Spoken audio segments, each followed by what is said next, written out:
Wednesday like night. that. Yeah. Wednesday night has begun. Right? You can officially crack them cold ones.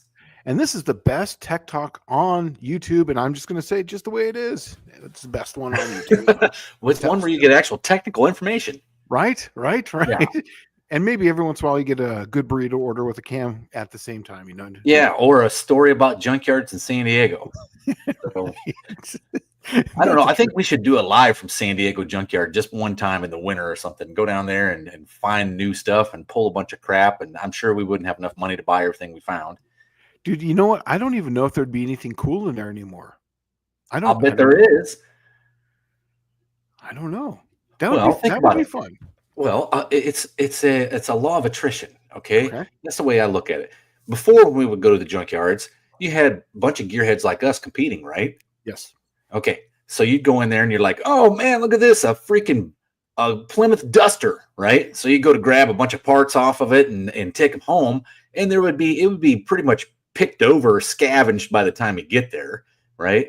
And you might get a couple good parts off of it, you know, transmission or bumper or hood or trunk lid or something. But now, how many people have vacated Southern California? True. And the other thing is, how many people are not into cars anymore? That's very true, especially like people like us. Yes. And there was always old stuff on the road.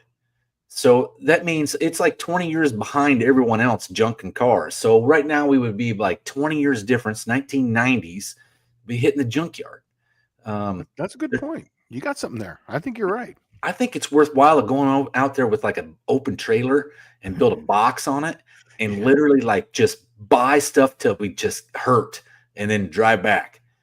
You know, everyone goes on road trips to see like national parks. I would like to go on a road trip just to go to junkyards, buy the parts, put it in the trailer, and come back. That would just junkyard be awesome. burrito.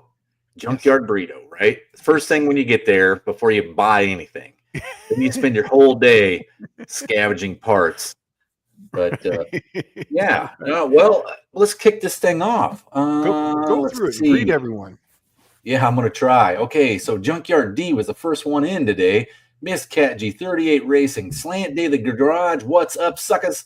Fab Race Mod Repeat, hello from Northeast Dragway, No Dax Speed Shop, aloha.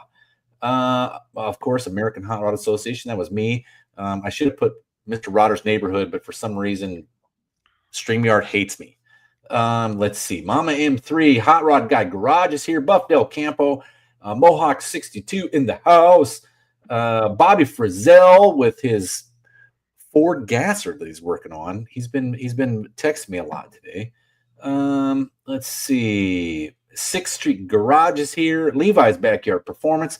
And you know, you weren't here last week because of the snafu that happened right before we went live. But I said Bopar Joe and Dylan Levi. Who's going to be first in the fives? I put $20 on Dylan Levi. Well, see, because I don't think Joe's going to be set up on Friday to run bracket, so he's not going to be in the fives. He's not going to try to do that. So I'm with you on that. I think that Dylan Levi will, because Dylan's not swinging. I mean, it's set on kill. It like if there was a knob for kill, and it's at the 11 mark and broken off, right? I mean, he's not afraid of hurting stuff. You guys know that. But here's the thing: he might be the first in the five. Who's going to go deeper in the fives? I don't know. I'm going to say it's just Mopar Joe. I don't know. I threw that out there because Joe was in the chat, and I decided to just get some crap started, just like he does when he shows up on a live. Yeah. Right? Okay. Let's see. Unity Motorsports Garage is here. Howdy, folks. Hippie Miller. Michael Schmidt is here. Dr. Go, which is probably one of the coolest names on YouTube. Right. Yeah.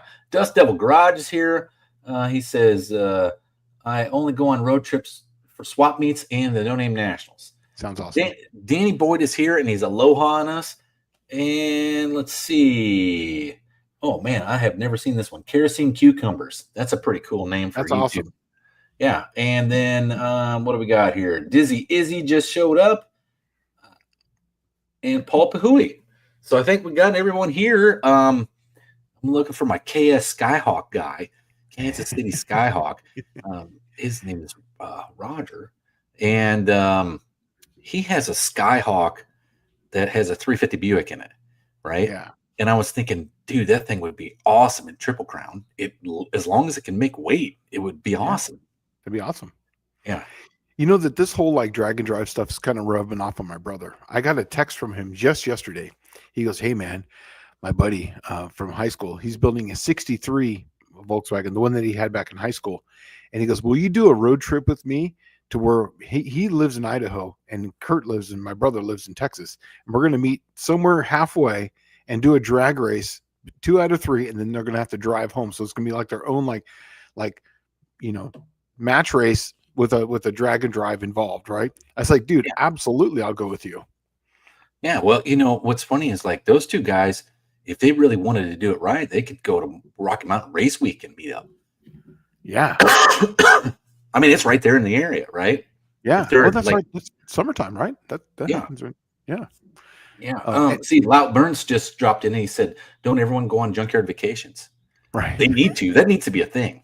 Right. I'm telling you, we should make it a thing. Like, dude, I'm thinking we should be smart about this and do it about the same time as the Baja 1000, the score event, and we stand on the starting line drinking cold ones, watching them fly by at 150 miles an hour. That would be awesome. It would be. Yeah. It would totally I've actually done the start, not the 1,000 of the 500, but I've done that start where they're the same start, right? Yes, it's the same start, but it's not. You turn off once you go through the town. You kind of go through like all the suburbs. You kind of go in a different direction because you kind of loops around a different way instead of going from coast to coast. But you're basically going right down to that channel, right into that sewer yard, and that drainage ditch. Yeah, that drainage ditch is awesome. That's epic, dude. You're getting it too because you're like all fresh. You're like, everybody's looking. I'm going to go fast. I know. And what's funny is it gets to some of the racers and they end up just tearing them up like the first freaking leg, right? It's like literally the first couple miles. Yeah. Oh, yeah. Let's see. Bigfoots and Mopars just popped in. Dr. Go says, will there be tests and tunes on Thursday after Tech? And is there the slow car brackets racing early Friday? Okay. I'll try to answer this as best as I can. I'm not John Wilburn. I don't know what he's got his head here. First things first, Thursdays is generally just the car show at Lambert's. And Tech. Yeah. There is generally no racing on Thursday. It's literally like just the end of the day is for Lambert's cruise and car show, and everybody shows up and sets up their tent and all that jazz. Slow car brackets racing early Friday. There is no real slow car bracket. It was what we had ran in the past was a novice bracket. We had so many people who didn't know how to race that we made a class just for the people that didn't have any experience with bracket racing, so they could try their hand at it, and they weren't having to compete against Barkley Schmidt or Polito or myself. Or the Suburban with deep all the way down the window. Let's see. Is that better? Mom M3? Because she says turn my mic up. Does it sound okay? Can you hear me okay? You sound fine to me, dude. Okay.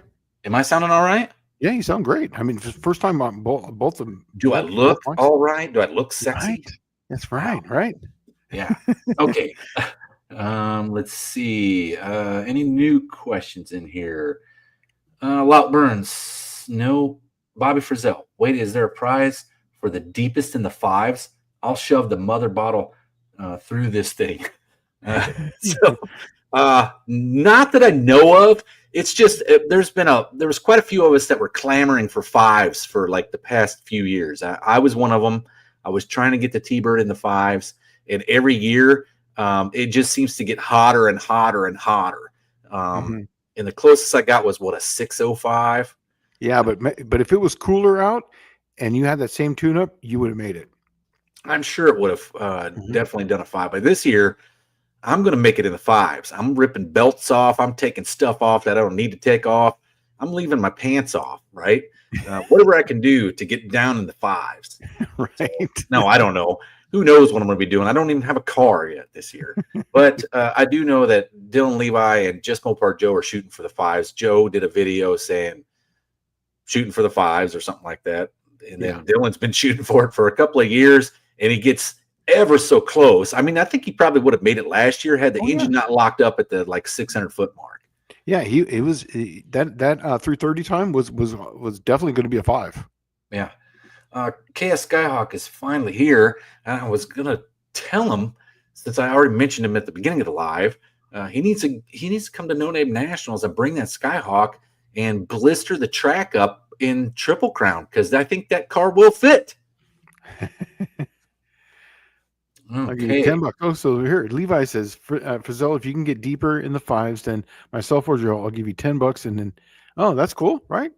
Yeah, that is cool. I mean, I like the idea. I want to see some guys hammering it out, and that's where what's cool is, in all actuality, if I still have my T-Bird, I should be calling out Dylan Levi and Just Mopar Joe for a best 3-way match race. Yeah, do the 3-way match. Yeah, remember we were going to do it in Southern California? We were going to do a 3-way match? Yeah, we were. We had like 3 or 4 cars that were all set up about the same ET. I forgot another person, Mr. Andy. He's looking for a 5-second pass also. Oh, man. Well, maybe Andy maybe we should need a 5-second shootout, right? Well, here's the thing. Now I'm going to change my answer, because I can tell you right now, I know that Andy's engine will stay together and will make a 5-second pass. I know that. So if he gets up there before Dylan Levi, my money's on Andy. Well, I do know Andy sent out some pictures of Casper with they had put the Casper Matic in there. Yeah. And there was a picture that just had a nitrous bottle laying in the transmission tunnel. Right? Now you know why I'm going to bet on him. Yeah, maybe I should. I just need to put something together. I'm going to run the Suburban first in the 5s. First Suburban in the 5s. How about we do this? Okay. We know that Joe's not going to be set up to race in the 5s for the first race. We know that because he's going to be set up for brackets on Friday. Okay. Why don't we set up a race between Andy and Levi, and we'll see who gets into the 5s first between those two. Why don't we just set up something that's a battle for the 5s? Yeah. Right? Everybody just throw in some cash, and the first one in the 5s grabs the cash. I think the 2 that would have it as far as right off the trailer, ready to go, nothing against Just Mopar Joe, but he's going to be set up differently. I think between these 2, that would be an epic race to just get one on Friday morning. They're the first ones down the track. Boom. Who gets into the 5s? Well, no, I think it should go like this. I think you should call them up for a class. Okay. There's 4 or 5 of them, whatever, 3, 4, 5. And then first one in the 5s. And during that round, if it's the first guy out right off the trailer, done. The other competitors get their one pass, and if they deep it, if they go even faster or further in the 5s, they're hauling the cash. I like that. I think that sounds like it'd be fun. That'd be fun. Okay, so then that means that Joe could get into that too. Mm-hmm. Right, yeah. And you just have like a whole class. And if nobody runs a 5, well, guess what? You call them back up an hour later. The 5-second limbo. How low can you go? There you go. That's sounds like fun. KS Skyhawk says he doesn't have the subs. Oh, that sucks, man. I'm sorry. I did not even think of that. So Andy says here, he's got $50 in the pot. I'll throw $50 in the pot too, right there. So well, I already got $20 to see who was first in the 5. So why don't we just take that and throw it in the pot? Okay. So it's 120 right there. Okay. Yeah. And then let's see. We'll find out how it works out. But I mean, I think that would be the best thing going right there. Yeah. Even if I think the ideal thing would be run them heads up. Run them heads up. Oh yeah. And just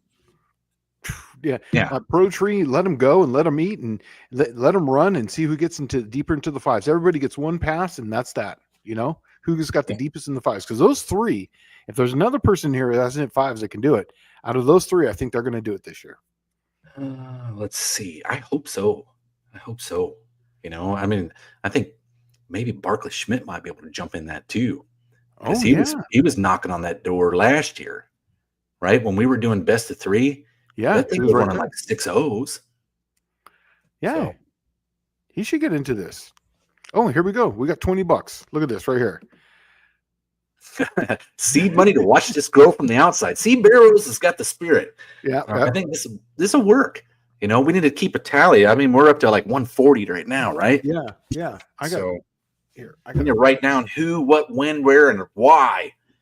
I have a Sharpie, and I'm going to do it right now. So, Andy, Andy's 50. Shane 50. Dallas. Oh, Mama M3, go ahead and post channel links if you want. You can throw some channel links in there. We And want then people to Barrows. subscribe to them. Awesome. Well, Barrows doesn't have to throw in 20. He's already given 20 actually on here, right? Yeah, that's what I'm saying. So yeah, It's going to go to your channel when you get paid or whatever. That means you got to throw in an extra 20 now. yeah. So I actually put 70 up for me right now. Oh, all right. Let's see. Levi's Backyard Performance. Thank you for the faith, sirs. I'm not promising a win, but I want a 5. I'm right there with you, man. I want to see. You know what I want to see out of Dylan Levi this year? I want to see the car come out of the trailer, make some serious passes. He gets his 5 or even as best as he can do. And then it goes back in the trailer running, and Brooke has a hell of a time at No Name Nationals not watching him wrench on everything. I think Brooke would just enjoy a couple beers just watching the car drive into the trailer rather than being pulled into the trailer. Have to push it. Right. Yeah, right. I think she would just have the sigh of relief, like, wow, awesome. We don't have another year working on a car. And he's throwing you 50 right here. 50 for 5s. Boom. There we go. Man. Okay. That's what we need to do. We need to get John Wilburn on here because he'll be freaking out if we throw an extra class in there, but we're going to have to do something now. Well, you know what? Look, it's not just an extra class. Here's what we do: is after we do the picture, we do the announcements. Everybody does everything, and then they're the first ones up, and then they just go bam, bam, bam, bam, bam, right down the track, right there, just right off. What do you think about just call it first in the 5s, right? Yeah. I mean, you already got it covered. I mean, let's face it, you were running 5 somethings last year. Yeah. I'm not going to be in it. Yeah. I'm going for below mid 5s now. So Bobby Frizzell, click on Bobby's here. He's saying, well, and here's Andy's the 50 for 5. So now Andy's already paid up. Yeah. Let's see. Bobby Frizzell saying, ask the tech man to go to lunch and turn up the wick. Right. Yeah. So I don't think it has anything to do with the tech man. I just don't have enough horsepower and too much. My car's got a 390 gear. That's the only reason. That's the only reason I didn't run a 5 last year. I think this year I might have a problem with going beyond my tech. Oh, really? Yeah. The 850 cage deal. 850 cage. I think that's what 540s. Yeah. Yeah. Is it 540? Is that the number that we came up with, or is it 530? I'm not sure. I don't know, but if you start getting down there, I'm sure Deke will know. Oh yeah. So, I'm going to be close. Okay, so Barrows Garage says, "Give him hell, Andy. Can't wait to see what Casper can do at Union Motorsports Garage." So that's cool. I like the idea of this thing right here. We're throwing all kinds of stuff out there. Yeah. And here, go and check out these guys right here too, man. These are the No Name National 500 contenders. These guys are trying to get to the race. They're trying to be part of it. So go and check them out. If they earn your sub, then sub to them. Just don't go there willy-nilly. Look at their content, see what they got, make sure they earned your sub, and go and check it out. Oh, hey, Dylan Levi says, my cage is getting certified for 850 at LS Fest, so that's what I want to aim for. If you don't get it done there, Deke can get it done at the track. Yep. So also, I will be at LS Fest. Oh, you are? You're going to LS Yeah, Fest? I got a free ticket for LS Fest. Nice. So I might be, I will be going to that. That's awesome. Now that's at Bowling Green, right? Is that where it's at? Bowling Green, yeah. And when is LS Fest? I think it's the weekend before No Name Nationals or the 2 weeks before. Okay. So it's coming up like within the next couple of weeks. Yeah. But, well, let me tell you about my day today. I mean, sure. Okay. So normally I get to work on my car stuff. Like I never get to do it on Tuesdays or Thursdays. Generally, it's like Monday, Wednesday, and Friday. So today was my first day this week. I was going to get to work on stuff. And everything had piled up, of course, and I had to do U-joints on my S10. The world is so different now. I just got some U-joints for an S10, came home, took the U-joints out. Pulled the drive shaft, took the U-joints out. They were the OEM ones, so I had to melt all the plastic out of them. That sucks if you haven't done that job. I know I've done it. It sucks. And then I went to put the U-joints in and they didn't fit. So I took them back to the parts store, and they're like, "Oh, and I had to wait 3 days to get them, And so the guy's like, "Oh, we don't have anything that fits, so I'm sorry. We can just refund your cash." So I ended up going all day running around looking for U joints for an S10. The sad part is when I actually pulled up the part number for the U joints for the S10, it has got to be the most used U joint on the planet, right? For GM wise. I mean, they use them all the way up to like 2015 Silverado. It's the same dang U joints. So I don't understand why you wouldn't have them on the shelf, but I don't know, But the days of the real deal parts stores are gone, man. They're completely gone. Yeah. Luckily, I still have a local Napa here in town, and it's actually legit. It's got some of the old stuff in it, and it actually carries some of the old parts and stuff. So, Andy's saying something here too, and I've been saying this all year too. I told him that next year he was going to do it when he was wrenching on his car and he saw the broken transmission. I was like, dude, don't stress it. Next year will be your year. And Andy says the same thing too. So, yeah, I think he's got, as long as he can get everything worked out, that's his thing is like, I mean, he's broke enough stuff to figure out what he needs to replace at this point, right? He reminds me of Nitrous. Well, I think, Nitrous in the 90s. Oh my God. Yes. I did the same thing. Motors, trannies, rear ends, drive shafts. I did all the stuff. That's why I was telling him, just go buy the expensive parts. I'm telling you right now, go buy the good stuff. I know. I should have done that a long time ago. It'd have been cheaper because how many engines I wasted just to get one that survives. So that's how I did 302 Fords, man. And what was sad is after you go through like the 1 or 2 HO 302s at the junkyard, your 5-liter Mustang or your Lincoln Mark 7 that nobody even knew about, you'd start leaning on the truck ones or the Explorer ones or the town car ones. Oh my God. And cast pistons and hyper-eutectic pistons would fall right out the pan. Yeah. So, and once more, go check out this guy's right here. He's another no-name national 500 contender. We're getting down there. I don't know what their numbers are, but let them earn your sub. Just don't go willy-nilly. Like I said before, check their content out. If they get it, they get it. So go and check them out because all these people want to be in the no-name nationals. Let's see. So I think, Dylan Levi is going to be, he's going to eventually get the combo right, and it's going to be a blistering machine. I was hoping he was going to take that 6-liter block, and we talked about this, 4.8 crank, 6-liter block. Yep. Man, that's the ticket. RPM that to the moon. Yes. And put your turbo on that sucker, and it's going to breathe, and it's going to run hard.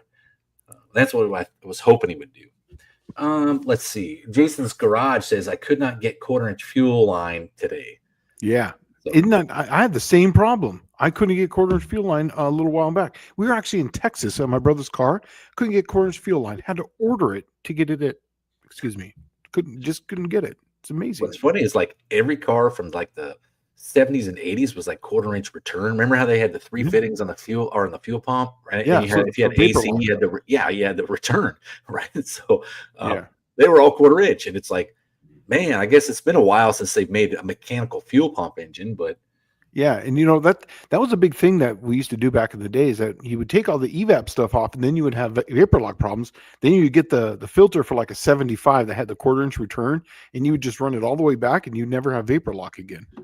So Dylan's saying my problem with parts stores is I can do a better job of finding parts myself instead of exploring or explaining to the dingleberry behind the counter. I have a very bad habit of I literally walk around the counter and look at the parts on the screen. Me too. That's what I do. Yep. And then the guy usually gets frustrated, but I don't care. When they took the books out, all the quality went away, right? Yeah. Like they're literally just a monkey with a keyboard now. And nowadays, like if you go, like I use O'Reilly's just because I have an account there and they deliver to my house. So you can go online, look up your part. Yeah, I use Rock Auto or I'll use, O'Reilly's, and it'll tell you if it's in stock, and you can call them up. Hey, do you have this part number? Okay, yes. And then they just deliver it. That's the way to do it. That way, you're getting the right one. Did you see this right here? Dizzy saying this. I think Barkley's going to race in the and the Tech Raceway and the $1 million race that weekend. So he might not be there. Up at St. Louis. I don't know if he's going to be there or not. I mean, he had popped in here a couple of times trying to call me out, and I'm like, well, if I got something to run me with, I'll run you. But Yeah. I don't know if I haven't heard from him at all this year, surprisingly. Yeah, take it easy, Andy. Thanks for the 50, and it's going right into the pot. So yeah, we're gonna get this first in the fives set up. when John finally gets in here, hey John, we have a new class for you. You got to fit in somewhere.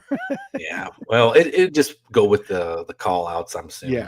Yeah. We'll just put it in the call outs when they go up there, and I'll just go up there with Ron Ward, and Ron Ward has no problem with it. He'll just, here we go. Let's see. Okay, Bobby Frizzell says I bought all the books from a Napa in advance. Yeah. And now look up all my own part numbers and go from there. Yep. I have good luck with part numbers on Rock Auto. Yes. That's what I ended up doing. And they show a picture too. That's what I like about that. Yeah. And it also shows crossover numbers, Mhm. which only the books used to show the crossover numbers. Yeah. But the one things I think that Bobby might have, I like the picture books, like the Bull Camp from Napa. So they would have like a picture of, like, let's just say a ported vacuum switch. You know, remember those? They came in different colors, different configurations. They had different everything, but they would show you pictures. And the actual heater that's on my green car is for a Ford, but it's from the Bull Camp picture book, because I knew that the vacuum would shut it off, but when you released it, it would allow it to circulate. So I was able to get one of those from the picture books. So that's, you know, way too much about that stuff growing up in California, because you know how I did that stuff? I took it off and threw it in the trash. Okay. Yeah, and ran regular vacuum lines. I'm pretty good at that. Yeah. Dylan Levi says my closest parts store is 20 minutes away, so it's basically an hour to get any parts. That's ridiculous. I have one that's like, I would say maybe 7 miles, but it's an O'Reilly's, and here's what I found is they never stock anything ever. Yeah. I have to pay to bring it in, or I got to wait 3 days every time, no matter what it is. And so the interesting thing is, another 5 miles up the road is the Napa Auto Parts East Coast distributor. Ooh. Right? And they just opened a counter like a year and a half ago, I guess. And so I go there, and guaranteed if it's on the East Coast, they got it. That's awesome. And if I go to O'Reilly's, it's because I need something right now. Most of the time I'll order off Rock Auto. If they don't have it at O'Reilly's, which is 99.9% of the time, I would drive straight to the Napa and order it, and they will have it. Mm-hmm. So Levi's saying that he was born after the books, but the local Napa got the local Napa with the old guys running them had it. It was very impressive. I think the computer system do the same things, but as the books, but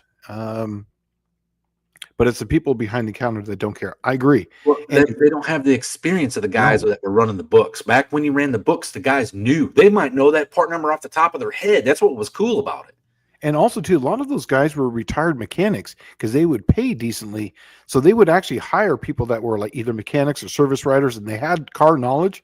Now it's like an entry job, where before it was kind of the exit job. So this is where they went. Yeah, and you had all that knowledge. It's now equivalent to McDonald's. Generally, what you would find is when you go in the parts store, like Shane's saying, you'd have the mechanics, but these guys would be like 45, 50 years old, and they've been doing their whole life.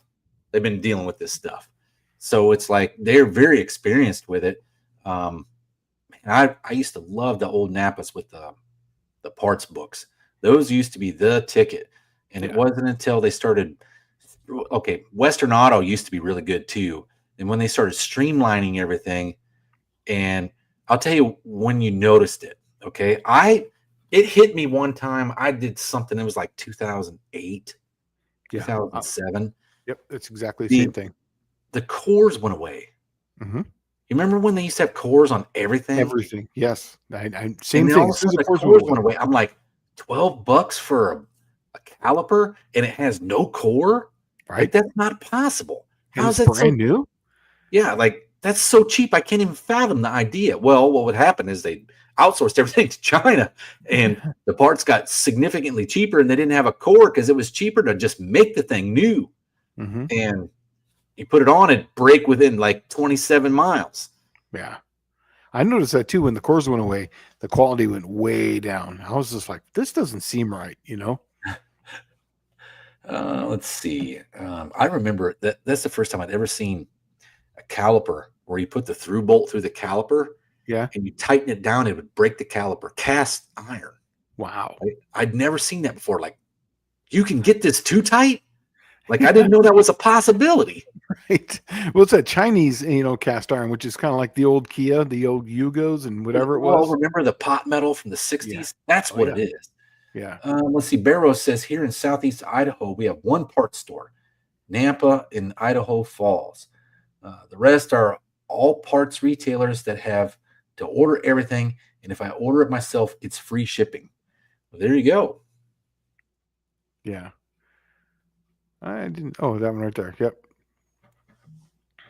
Wow. Yeah. Let's see here. Is anyone?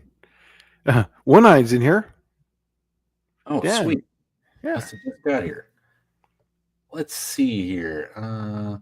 Any tech questions coming in today, guys? Lau Burns knows the Pontiac point set from 1973 off the top of his head. Yeah, I saw that. That's why I put that up there. That's funny. I thought that was funny. I was like laughing at that. There used to be a lot of part numbers I had on top of my head. I remember just. Mine was bulbs. I used to have bulbs remembered, like lickety split. I'd walk in. You need help with bulbs? No, sir, I don't. Yeah, that's right. It's like, but back then, like, they didn't really have the book. I mean, you could go get the book and get bulbs out of the book. Yeah. Nobody wanted to look at the book for bulbs. Everybody knew what their car took. And what was kind of neat is they used to have like a small book out there by the bulbs. Yep. And then they went to this computer thing that you could type in what you had and they would tell you what bulbs. And now they don't have that. It's you have to go up to the counter to get the part number for your vehicle. Mm-hmm. And if you're a really good gearhead guy or gal or mechanic, or matter of fact, if you just got your shit in one sock, you got all your part numbers written down in the owner's manual, and all you do is open the front page, and there's all your part numbers for every belt, bulb, filter that you could possibly buy at the parts store. If anybody ever gets my Lizard King, there's a book inside the glove box. Look in there. Everything's in there. From day one, when I put oil, the very first oil change and gas in that car. Mexican Spec says, I don't understand why the books were gotten rid of. The part numbers don't change. You're right, but the books took up so much room. I remember seeing the first time I saw the books, like my friend in my hometown, his name was Ron Clow. He ran a Big A Auto Parts. And one day, his entire inventory came in on CD. And he was like, I don't even know what to do because I've done nothing but parts my whole life. And it's a book, right? And like, how do I look in the CD? And it was like broke down by, car, make, model, blah, blah, blah. That's where the windshield wiper thing came from. If you guys weren't around at the beginning of when all this changed was, hey, is that car got AC? Or, and you're like, I just need a freaking windshield wiper. There's no difference between the windshield wiper for a Ford Ranger and with or without AC, right? But that was always the question asked. And a lot of that stems from the fuel pump. The fuel pump had AC, had a return on it, so it didn't boil the gas. Yeah. Here's one. Levi's got a question. Tech question. Gas charge shocks are just normal hydraulic. My Duramax now has non-gas charge shocks, and they are weird, but supposedly heavy duty. AC Delco. Now, what's your take on this? Because I can tell you, I've had them both. I have gas charged, so basically it's hydraulic with gas on it, so it wants to come apart. I've also had regular hydraulics where there is no charge in it, so literally it's just you squeeze it, it stays right there, but it doesn't separate. Right. Well, it actually just has an orifice valve on either side, right. And when you pull on it, fluid changes from one chamber to the next. That's right, with no charge, so it doesn't want to expand back out. Yeah. Gas charge, okay. Gas charge wasn't even a thing until like, when was that? Maybe the 80s? Yeah, I was going to say late 70s, early 80s. It's got to be in that range, yeah. And nobody wanted them. They all wanted the hydraulic because the hydraulic rides better. It's smoother, yeah. Yeah. The gas charge is cheaper for the manufacturer. That's right. The price should reflect, right? Gas charge is generally the cheaper one. Here's the downside of the gas charge.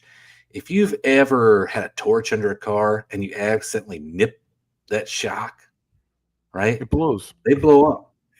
Or if you try to be dumb and make your own 9010s and drill a hole in it like people used to do with the hydraulics, they blow up. It's like, I don't know what the pressure is inside there, like 200 pounds, maybe? Yeah, it's a lot. Yeah. But yeah, so I've done it both ways. And, on my green car, I like the KYBs, which is a gas charged oil shock. And also, too, the gas charge helps it from foaming and getting hotter because you can put less oil in it because it's under pressure. So I don't know. I go both ways on those. On my diesel truck, I like just oil. I don't like the charged ones. Here's one for you. I know this one. Anybody that is a car guy knows the bulbs 1157, 1157A, which is amber, 197, and 1156. So one is dual, the 1157. 1157A is an amber. The 197 is one of those little plug lights like so. It's got the little bent valves on it. And the 1156 is a single element bulb. Yeah, generally, the 1156 and 1157 is what you find in the rear. Yes, right. Brake and tail lights. Mm-hmm. But let's see, who was I just looking at? Okay, Mama M3 says, when I worked at O'Reilly's, I was called old school. Someone would come in with a carb question, and everyone would point at me. I tell you what, that is something that just befuddles the kids at the counter when you're like, hey, I need a rebuild kit for a Quadrajet, and it's this part number. They're like, oh, I don't know. And I'm like, just type the part number in the computer, right? The carburetor number. And it'll come up with a kit that actually is for that. But there's still a book for carburetors, believe it or not. So there's a book for carburetors. This one, you should read this one. This is a good one because this goes along with our voodoo wizardry. Go for it. That was one of our vapor lock tricks back in the day. Buy a mechanical fuel pump for an AC and run a return line back to the tank. Customers thought we were voodoo wizards. What's funny is like, every car generally had an AC and non-AC fuel pump available.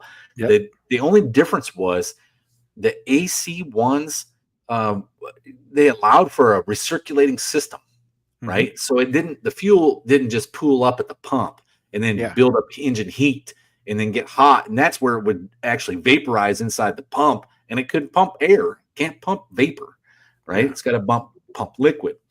When you have a recirculating system, it's only using the fuel that it needs. So every time the needle and seat closes in the carburetor, that fuel pump would send fuel back to the tank.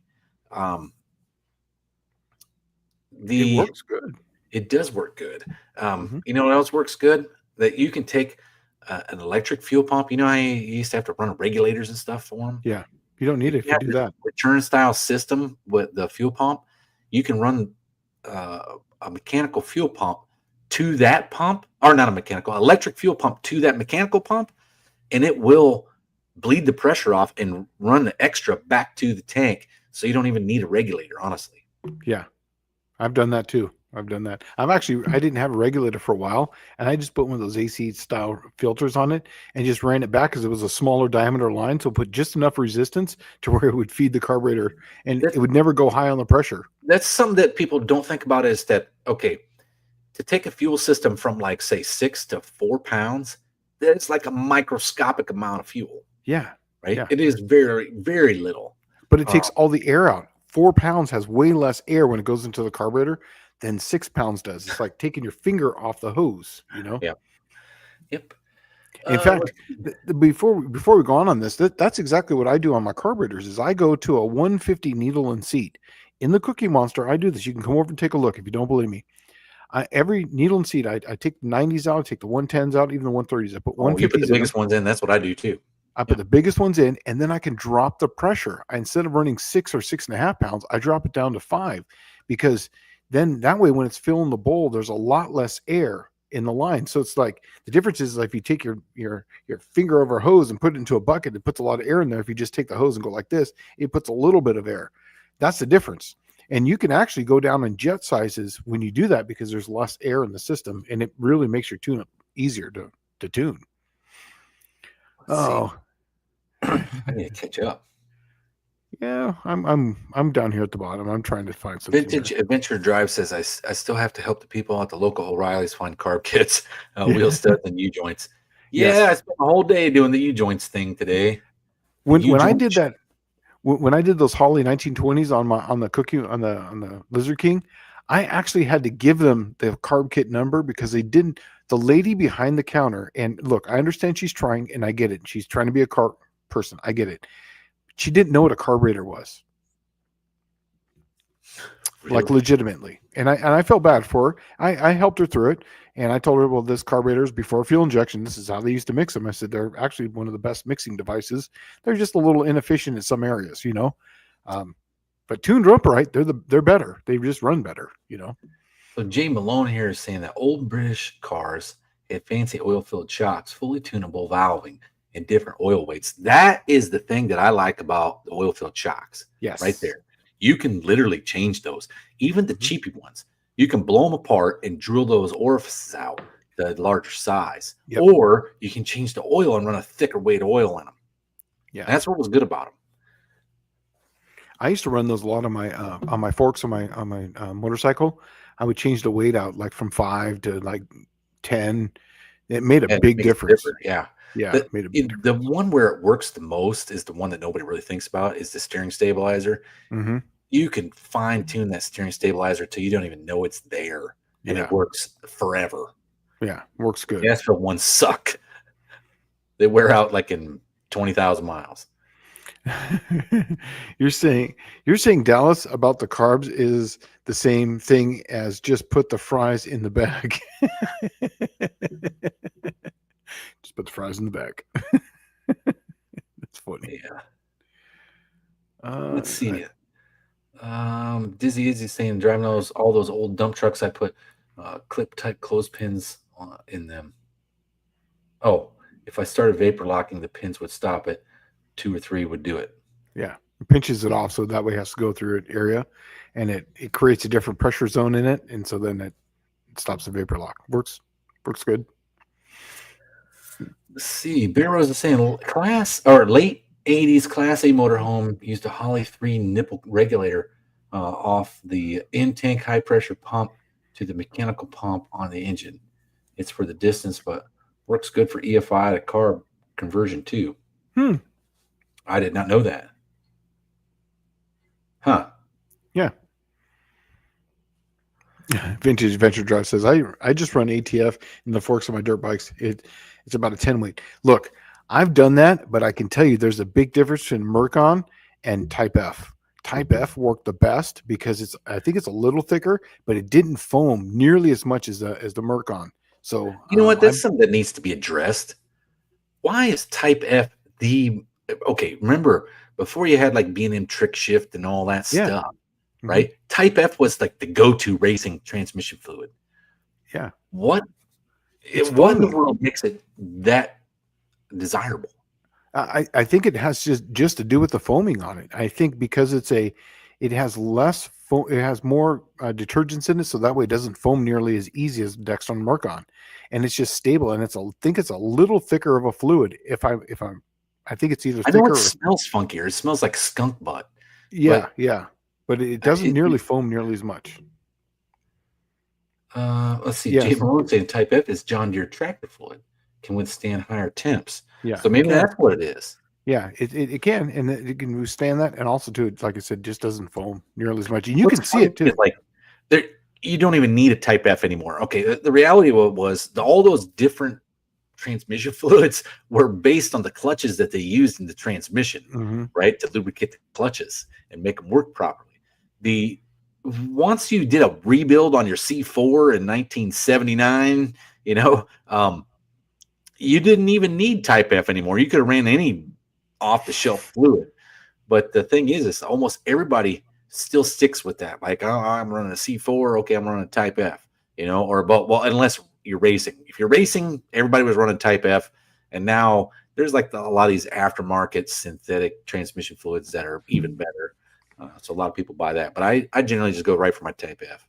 Read this one. This one's good because I've seen people do this working at a parts store. Jonathan Couchy says, so brother thought he had carb issues with a Q-Jet on his 318. Put on my Edelbrock, still was running rough. New intake gaskets, still rough. It was the points. Oh. And then right here, Recap the points, and it runs fine. Yeah, all that work for nothing. The sad part is generally the last thing you check is the first thing that it is. Mm-hmm. Carburetor issues and ignition issues, they kind of go hand in hand unless you know what you're dealing with. And the first thing to do if you're troubleshooting something, what was the last thing I've done? Or what is the thing I've neglected the longest? Yep. Right? HEIs and Quadrajet used to go hand in hand on GM cars from the 70s and 80s. And it was a really good combo. They run for like 100,000 miles, right? But after 100,000 miles, it was just like, oh man, it's such a mess. And I was the guy pulling the stuff out of the junkyard. Well, guess how many miles I had on 130, So I'd just drop the distributor in, put the carburetor on, and I might put a kit in the carburetor and voila. And if it just had drivability issues, I always was like, oh, the carburetor is just not the right combo. It's not the right setup. Mm-hmm. Then I learned about the pickup coil in the HEI. Mm-hmm. And the pickup coil literally moves around, and it's got two little wires that come off the pickup coil. And what happens is it moves that pickup coil back and forth on the vacuum advance so many times, it actually work hardens the metal, the copper inside the wire, and it'll break, and you'll have intermittent connection when it's moving it around based on vacuum. Right. And it'll also the hardest thing to freaking troubleshoot in the world. Oh my God. And now it's like, if I get an old HEI distributor, the first thing I do is I do pickup coil every time. Like, save me a million hours worth of troubleshooting. I was spent a whole afternoon, and that was the problem. And I was just like, you know what? That from now on, that's the first thing I look at. Let's just go straight to the distributor and look it up. I don't even put a carb kit anymore. I just do the HEI first. Yeah, I do a tune-up. That's why when someone comes in, I want you to work on my car. I was like, okay, when was the last time I had a tune-up? Let's do that first, and then we'll start from there. Because without that, we're not going anywhere. Let's see. Jonathan Couchy says I want to run lean burn ignition with a Q-Jet on a 318 just to see what happens. Oh no, read this one. It's above this, the one that's up here on the screen. Loud Burns question. I had a Ford 70 Boss 302, 13-to-1 pistons, cam dynamics, gross lift 534. What does that say? 300 what? Degrees? I think it's saying 300 degrees, like advertised. 108. Okay. Centerline. Okay. Spring 140 on the seat. I'm concerned about cylinder pressure too high. What you guys think? Well, what's the duration at 50? And what's the lobe separation angle? Because I think of the 108 is the CI. I think he means intake center line. I think is what he's trying to say. Yeah, I think it's CL. Oh, I think it's center line. Okay, so that's the lobe. So that's going to be a tight. So he's probably putting it on a 106. If the duration at 50 on a that would probably be like in the 230s, maybe 240s. Other than that, I mean, it's going to be. If this is a street car, you're going to have issues. I'm assuming that spring 140 on the seat is probably 300 over the nose. Yeah, but that's going to be fine. I think with the 108 lobe separation angle and the 13-to-1 pistons, if the duration at 50 is below 240, you're going to get a lot of cylinder pressure. You're going to be up there in that because that 108 is going to trick that cranking compression to go way up. If it's over that 240, it's going to bleed some of that off. And the higher RPMs, the 108 is going to trick it to making it higher compression on the higher RPMs. So, it'll go up to like 14 or 14 and a half to 1. Yeah. As you start, as it starts, as it starts, scavenging. If this is a street car, you're going to have issues. You're definitely going to be in the 110 fuel range, or you're going to be back in timing off, one of the two. But as far as it being too high, it really comes down to what you're trying to do with it. I mean, that's the thing. It's like that's kind of a loaded question because what's the purpose of it? Yeah, what's the purpose of the engine? If it's a race engine, it'll be fine. Just run your high octane gas, run 110 in it. Especially if it's got aluminum heads. If it's got cast iron heads and you're running that compression that high, you're going to need something a little bit more like C14, 114. Well, I run C12 in mine, and here's a little thing on mine. Mine's got 13.5 to 1 compression, 13.7 actually to 1 compressions, and the lobe separation is a 108, but the duration at 50 is 274, 283. Oh, it's pretty big. It's healthy. Yeah, it's a healthy It cam, bleeds but a lot of that off. it bleeds a lot of that off, but it's still 211 degrees or 214 psi of cranking compression. So it's a lot. And that only goes up with RPM. And that thing loves to spin. And I'm running C12 on it at 36 degrees. And, we put a knock sensor on it just to see if there's detonation. It's good. So if it's a race car, I would start with 112 and then find the timing where it's light and then just back it down to 110 and see if it works. I'm just thinking it's a 70 Boss 302, right? So it's got a Yeah. really short stroke, and it's going to want to rev anyway. Especially if it's a Boss 302 with those legit, Cleveland 4-barrel heads on it. God, that motor's going to want to rev anyway. Man, I don't know. That camshaft, you really need some duration numbers on that. That's the only way to answer that. So you were saying this one before I stopped you. Sorry. Right. He went to run a lean burn ignition with the Q-Jet on a 318 just to see what happens. To be honest with you, I'd have no idea what would happen in this situation, but I know the Q-Jets, the later Q-Jet, when lean burn came out, what, 74 or 5, somewhere around there? I think it was late 70s. I'm not sure. I don't know. The Q-Jets then would have been like the later ones. So they would have had the adjustable part throttle. It's essentially the adjustable part throttle is essentially just a screw in there that minimizes the travel of the power piston up and down, right? And you could probably run that lean burn and then lean out the Q-Jet, and it would probably be you could probably see some serious mileage out of it. Man, I bet you that thing would be such an anemic pig.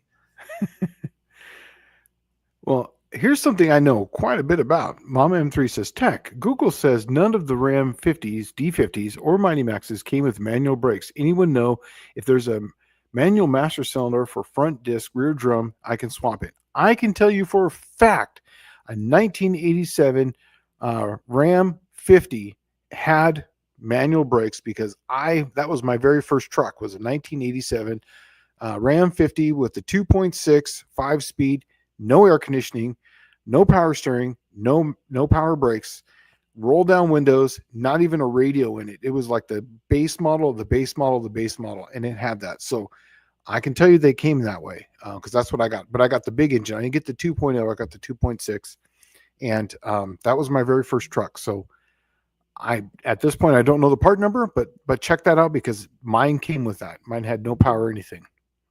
The other thing is master cylinders are almost interchangeable. Universal. Yeah. You can look for another combination like a S10 pickup would have had discs up front and then drums in the rear, and I bet you what you're looking for in master cylinder, since it doesn't know what it's powering, right? Like what it's putting fluid to. The big thing you should look at is, one, bore diameter needs to be relatively close to what you're looking for, right? You need a piston. The smaller the piston you get, the easier it is to apply the brakes, but it might not move enough fluid, right? There might not be enough travel. The other thing is, look where your outlets are at on the master cylinder.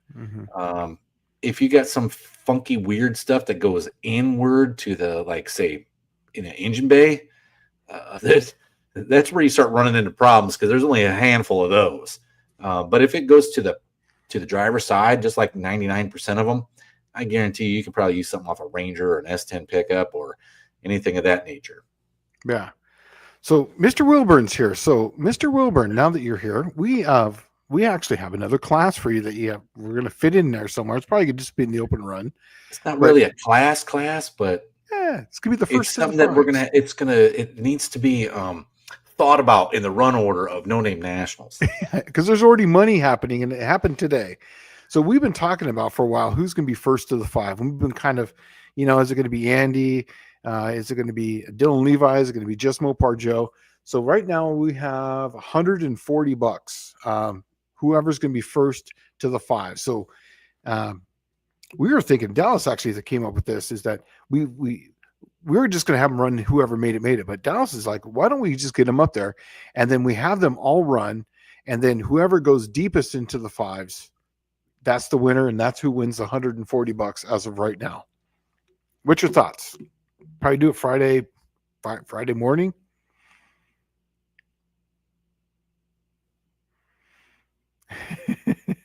Oh, John brings up a good point here. Casper has no cage. Oh, Oh, I guess sounds like Andy's out. yeah. Andy, man, Andy's not here right now, but he has.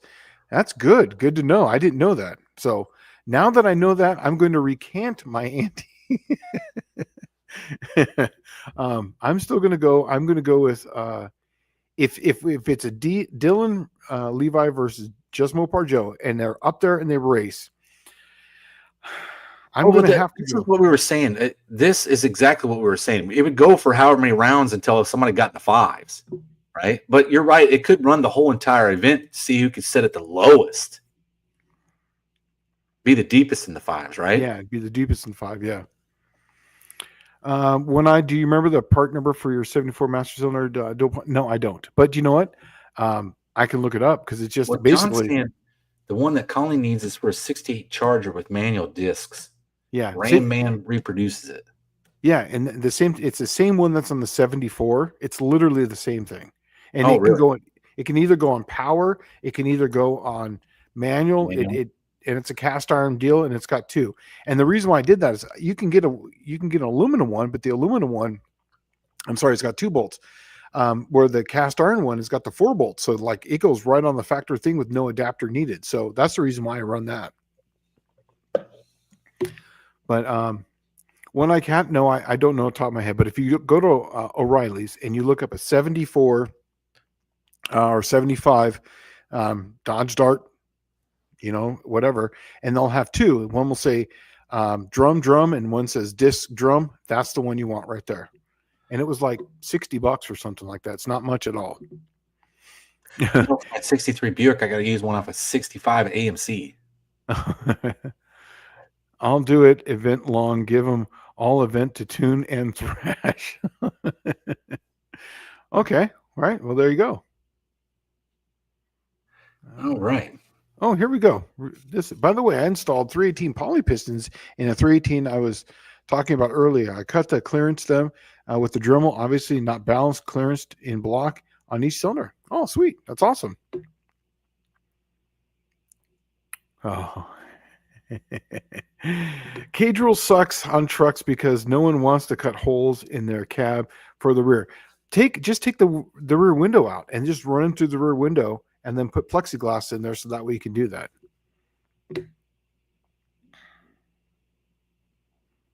All right. Well, I mean, it is the first to the fives. He can run it once. Yeah. Right. Yeah. Right. That is right. Right. Yeah. That is absolutely correct. Here we go. I'd set rounds for them so they can have the last attempt in the run order, and that's got to be Saturday because of the guys who still want the brackets tuned for Friday. Gotcha. Okay. Well, there it is. So all day Saturday. There you go. Yeah. Yeah. The first in the fives, the heavy hitter shootout.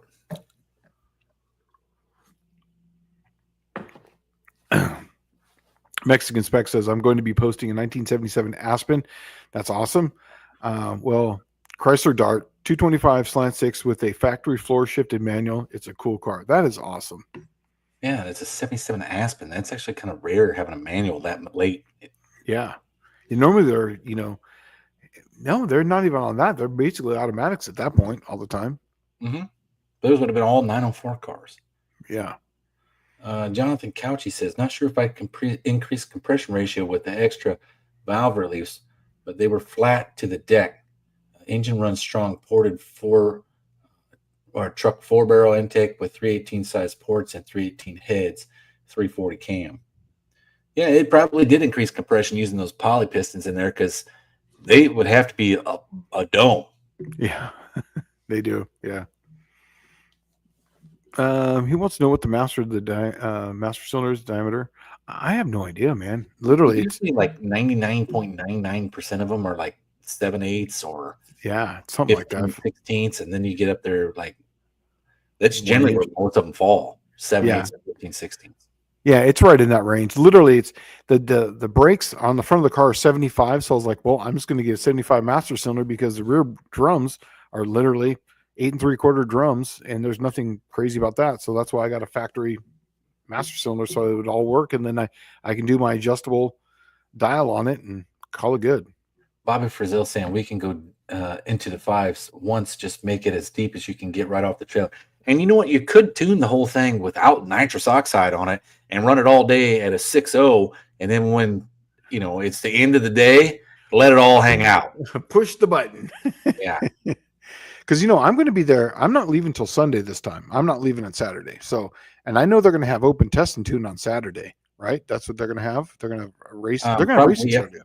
Yeah. So I'm going to stay. I'm going to stay and run some races because as of right now, I only have one race right now. I had two set up, but something happened, so now I only have one. So that's just Mopar Joe. So that's the only race I've got.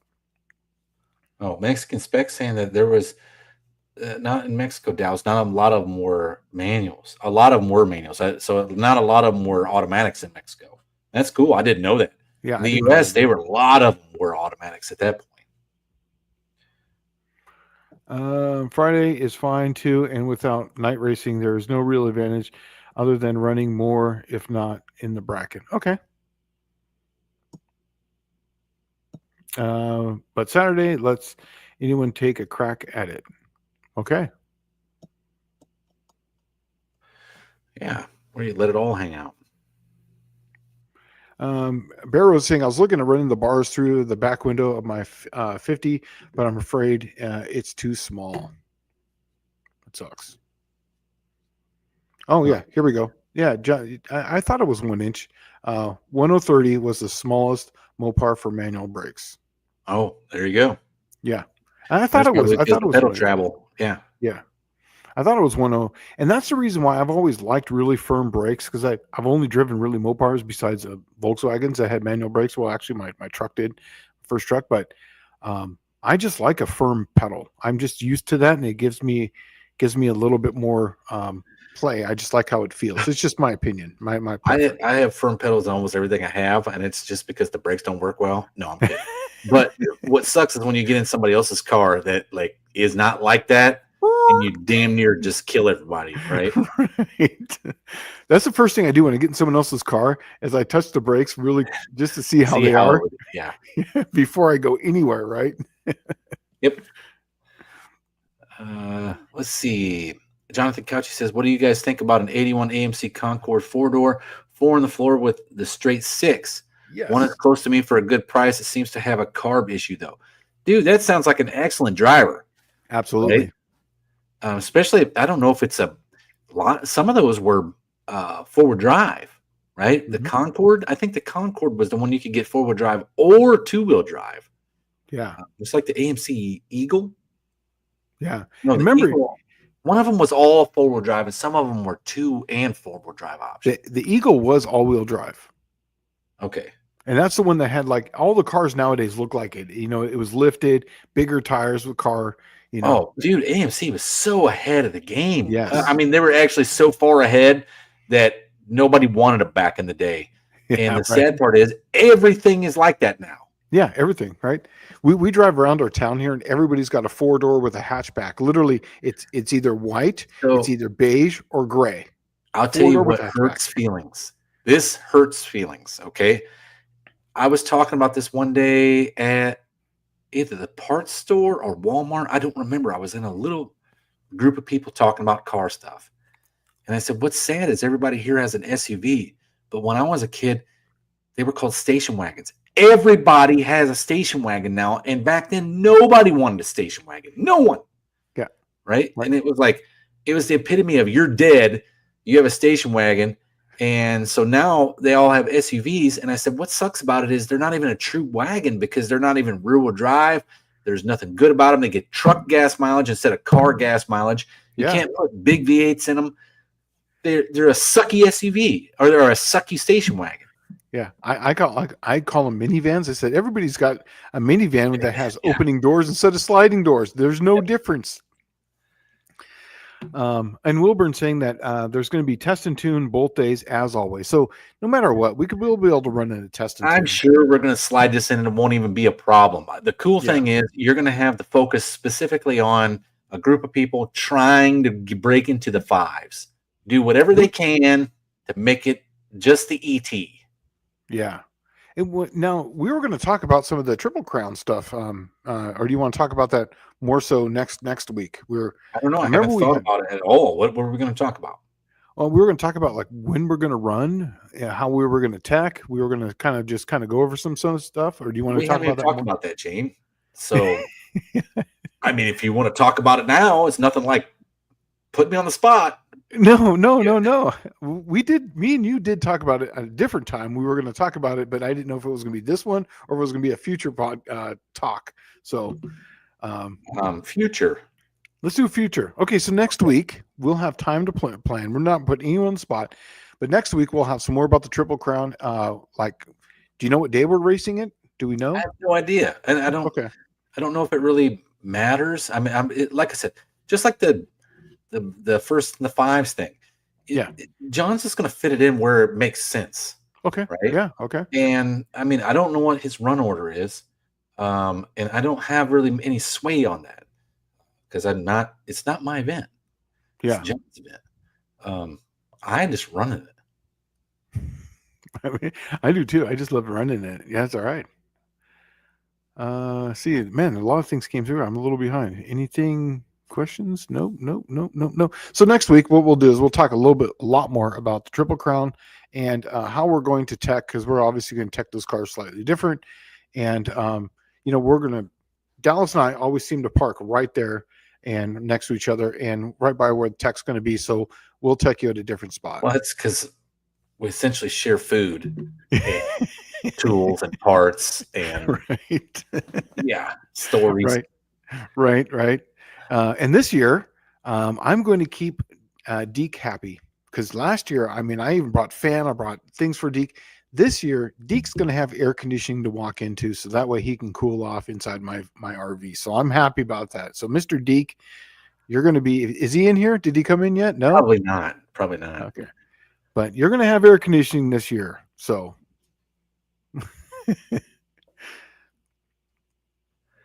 Oh man, I passed on something I should have bought the other day. There was a 1978 Buick Skylark with 44,000 original miles on it, with a 3.8 V6 and a turbo 350 transmission. It was $2,500. I should have bought the thing and drove that. It's a 4-door. Perfect. Yeah, it's like it's so low mileage. It was so clean looking. I was like, my God, 44,000 miles. It's like barely out of warranty. You know what we should do for an adventure? We need to contact this guy right here, Mr. Mexican Spec. Oh, and go down and check out some Mexican Spec stuff. Buy one, drive it back, and just well, besides the Hilux, what would be the thing you'd want to pull out of Mexico? Dude, a new Volkswagen, a new one. What I mean by a new one, like 95. My neighbor's got one. They have the new bug ones, but they're not Super Beetles. At least they were swing axles. The neighbor down the street had one too, not here, but in California. It looked like a 67. It had like swing axle, had a wide 5 on it, but it was a brand new bug. Well, my neighbor here has one, and it's got EFI on. Really? Yes. It's not the Bosch junky stuff that came on like the 914s. It's like real electronic fuel injection, but it's a flat 4.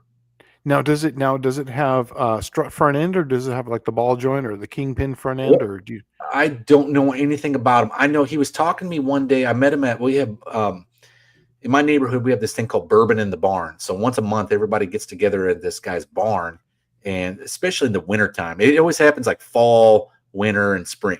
Okay. And one of the guys, he was from Mexico. He got his U.S. citizenship. He works for the VA. He bought a bug, and he was asking me like, hey, how do I get this thing titled? And I'm like, oh, easy, dude. Go buy a 67 bug that's just a basket case. Mm-hmm. Just a pile. And I said, bring it home, sell anything off of it that's worth anything, right? And then we'll get the Sawzall out. We'll just cut it up in pieces, and I'll put it in 20 different dumpsters around town, right? And he was like, what? And I'm like, yeah, then you got the title. Yeah, just take the numbers off of it and put it on the Right. bug. And put it on your bug. Yeah, No I've one's done going that. to ever know. Nope. Here's one. Look at this. A 2001 Dodge Ram Charger. That would be cool, dude. I think we should go. You're not. You know what? You're right. We need a road trip down to Mexican Specs place, hang out, have some cervezas, some good tacos, on our way to Southern California to just pillage the junkyard and watch the Baja 1000. And buy one of these damn Ram Chargers. It would be 2001 cool Dodge. if we went down there and got one of these Ram Chargers and then drove it on our adventure. That would be awesome. That would be awesome. I shoot myself sometimes just in my head for selling my Ram Charger. I had two of them at one point. I had a 77 and a 75. And man, I love those trucks, dude. They're awesome. All right, so Bear Rose is saying the Ford Suburban thing that Mexican Spec has would be cool too. That would be cool because you don't have any of those in the States. So, like, that's what we should do is set up a plan with this guy, and then with Mexican Spec, we'll meet up with him. We want to see Mexican specific vehicles. I mean, like something like a Bronco that you can get in the United States. Don't want to see it. Look at this. But he can deliver to the Arizona border to make it easier. Look at that. Dude, that would be cool. Wouldn't that be What cool? part- Yeah, what part of Arizona? What part of the Arizona? Like Yuma style, or is it like what part of Arizona? Like way east, like New Mexico area. Dude, that would be because like Yuma, there's an airport right there. We could like fly in, like have no car. Oh, Nogales. Oh yeah, I know where that's at. Yeah, perfect. Dude, that's what we could do. Just fly in, buy some tools at the pawn shop on the way there, pillage some stuff out of the junkyard, and then bring the car back to. I wonder if we can get a U.S. title for it. I don't think Tennessee would be that hard. They're pretty easy to get a title for. Oh yeah, I'm getting Plan Z titled. Man, you know what? Maybe friend- that's what we should do. And then just out of the trip, you just put one up for sale. You'll be the only guy in the whole entire United States that's got one. 2001 Dodge Ram Charger. That would be awesome. I wonder if the 2001 would be based on the GMT 300 or not GMT. It would be a D150 300 line. Well, That's it would be trucks of that time, right? Yeah. So 2001 would basically be kind of like your Ram 1500, right? Right. Well, no. So I used to work. I don't know if I ever told you this. I used to work at the plant that made all the interiors for those. Oh, really? I did. And that's right. Before you went in the Navy. Yeah. I did that. I worked there. I was going to college. I went for like a whole semester, but I got this job working. I mean, it was a good job. It was paying $10 an hour in 1994, that's pretty good money. It was a union job. We were making interior pieces for the new Dodges, and those Dodge trucks at the time were called the T300. And I put all the dashes together for those T300 trucks. He's saying it's a second I did them all. Huh? It's a second gen Dodge Ram. Okay, so that's the one with the first ones with the bumped hood. Yeah, the big hood. So what's cool about that is that means you could make it a Cummins. Yeah, you could make a Cummins 24 valve setup in it. That would be awesome. Yeah, you could actually technically make it a Cummins 24 valve, 8 lug, Dana 60 rear, Dana 60 front, probably, right? That'd be awesome. Dude, that would be cool to go out there and just get some kind of Mexican spec vehicle. That would be so cool. Yeah, he's saying, do you have your passports valid, though? Here's the thing, man, is that if you're going across the border, bring it to the Nogales, we could just, I've got my Arizona. Yeah, I go into Mexico all the time without a passport. You basically just have to have your. Have you been to Mexico since this ID thing, real ID? I have a real ID. Oh, I have to get my passport, but I can go down. That's not a problem. Passport's easy peasy for me.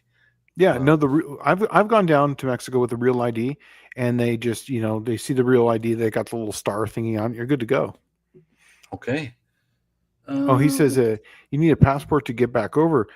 Honestly, I've never done that before. I was in Algodones.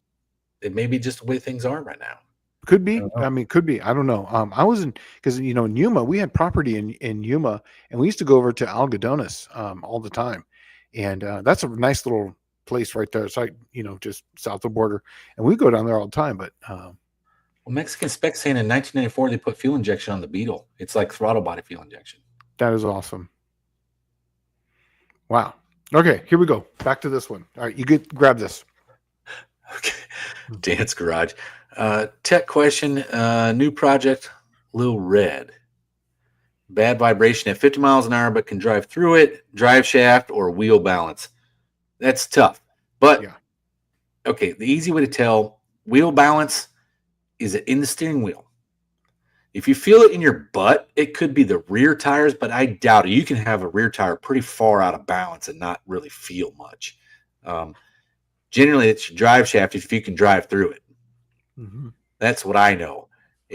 What's happened is Shane and I talked about this critical speed of the drive shaft. But when you get the drive shaft, let's say, okay, the worst thing I've ever seen is I got a drive shaft out of the junkyard one time. And I put it in the car. Everything was fine. I drive. Man, I had vibration. I could not figure out what, for the life of me, what it was. And it dawned on me. How they picked these cars up in the junkyard was with forks, lifted up, and it bent the drive shaft. And I started looking on the drive shaft for a mark. And lo and behold, what did I find? I found a mark. And then I could see the bow of the drive shaft once I found the reference mark. It was one of the hardest things I ever had to troubleshoot, to be honest with you, because I assumed it was straight coming out of the junkyard, right?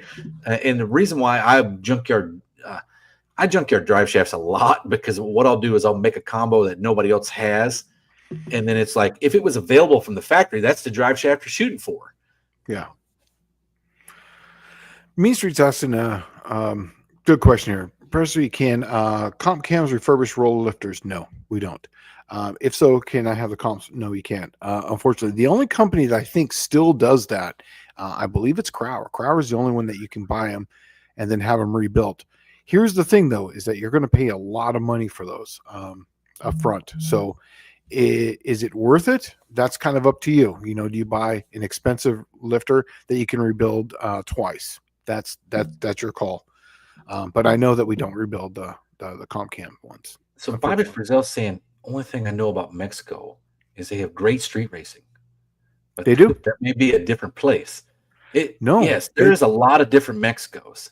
Yes, there's a lot of different, but they did build a track down there that's just by Tijuana. It's a concrete. Dude, that was like serious racing down there. Yes. But there was a lot of guys that used to race with us at Verona. Like they had this, what is his name? Noel Cuevas. Yeah, with the Mexican lowrider. Yeah, he had the Mexican Hulk. That Mexican Hulk. Camaro. Yep. It was painted green like the Hulk. It was pretty badass. But I did the cam for him. I mean, he had all Crowder parts in his, and I went down there to go watch him street race, and then Lowrider was down there too. Remember him? I forget his. He could have called his car the Lowrider. It was like that army green looking car. Oh, I never saw that one. I don't think. I'm sure I did. Yeah, and then Nefty was he's the one that he didn't live down there in Mexico. He would go down the race. You go down the race, exactly. Yeah. It was where would he lived out like in Imperial Beach. What's that? No, he lives in that Barra Logan, right? Oh, now, but no, but when I was down there, before I left in 19 and 20, he was down in he was painting cars out of he basically rented a garage. And he was living in the garage that he was working out of, and down there in Imperial Beach. And in fact, I picked up his car when there's some videos that I posted one time that we were in Mexico, but I picked up his car in my truck and trailer, and we went out street racing with his car one day. In Mexico, badass. Yeah, in Mexico. I'm 8 hours south of the border. So it might be worth us just flying down there and picking up the vehicle and drive it back. Yeah.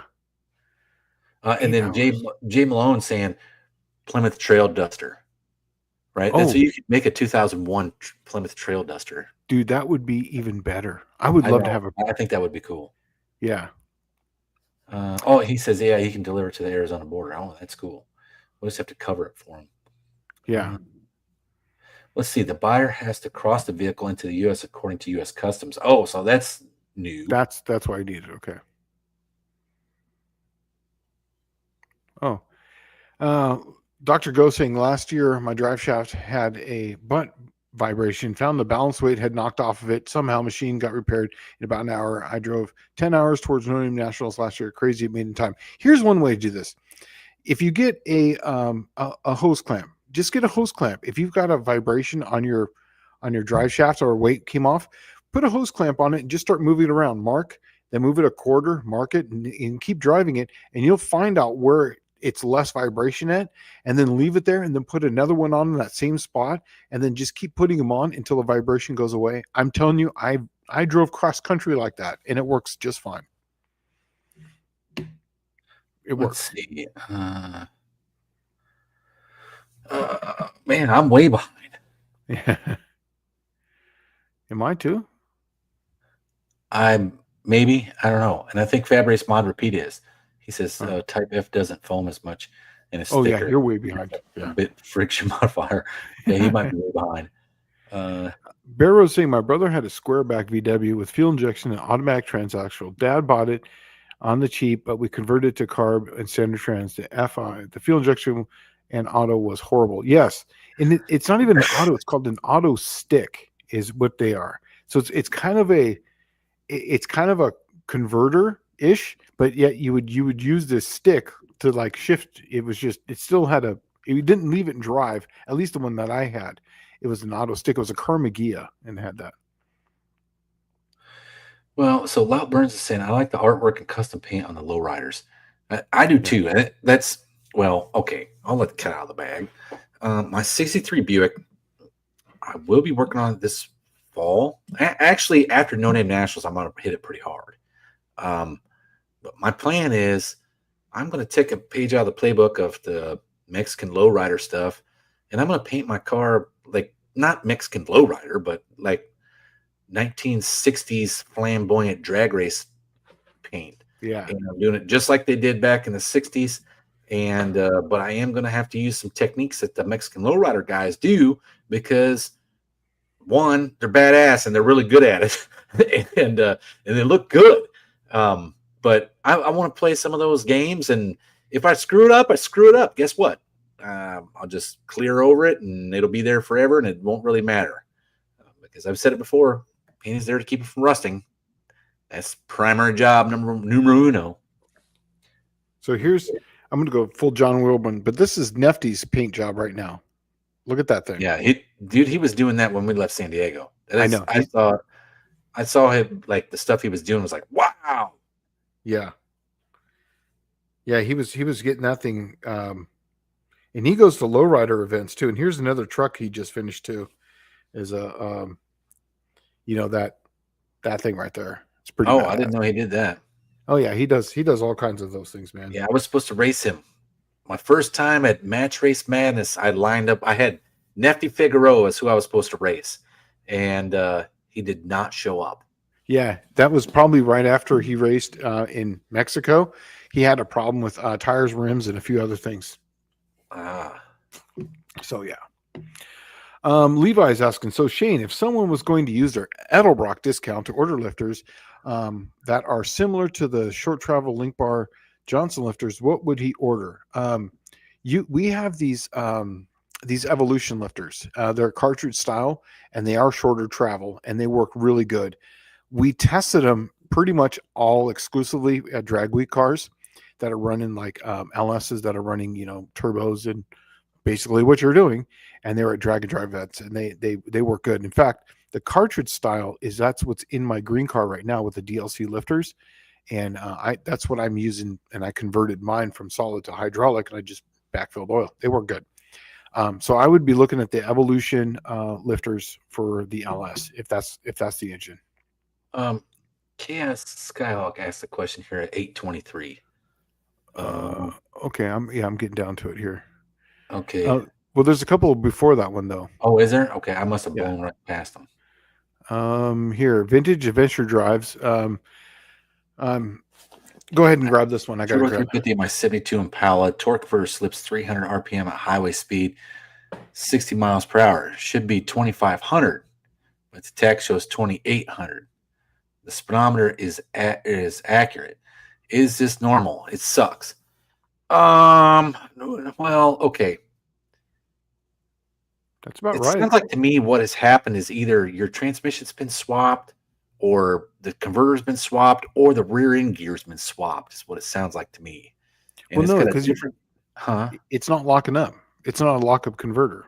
Of course, it's not a lockup converter. What I'm Yeah. getting at is it shouldn't be running 2,800 down the highway. Well, like at 60 miles an hour. That's about right. No, it's a bit If it's high. If it's because I got 276 gears of mine, and with a 26.3 tire, if I take mine out of lockup and at 60 miles an hour, and I'm at about 1,900 to 2,000 RPM. And so if it's a 323 gear, it would be at about 2,400. So that sounds about right. So if it's a 355 gear, It does depend what gear, because like my Mhm. Suburban runs down the highway. It's running about this same RPM, but it's at about 70 miles an hour. And I got 342 gears in the Suburban. but you got a really tall tire though. I do have a really tall tire. Yes. But I also have a switch pitch converter. So there you go. Ring the bell, whoever. Right. Yeah. But, There it is. it's not in high stall going down the highway. It's generally low stall. Yeah. That number to me seems a little high. I think what's happened here is you've had the tranny swapped and the converter's been changed, and it's just like some okay. If The it's way a the torque 355 converter gear, works, huh? if it's a 355 gear, I think it's about right. It probably is not a 355. GMs didn't really come with those. Do they have like 373s? It could be, it could be a 373 or a 391. Mhm. If that's what he's got, then that's probably about right. Mhm. You can watch the torque converter slip and slide essentially going down the road when you're in high gear. All you got to do is give some throttle and let off and see what the RPM does, right? But I think this is a little high.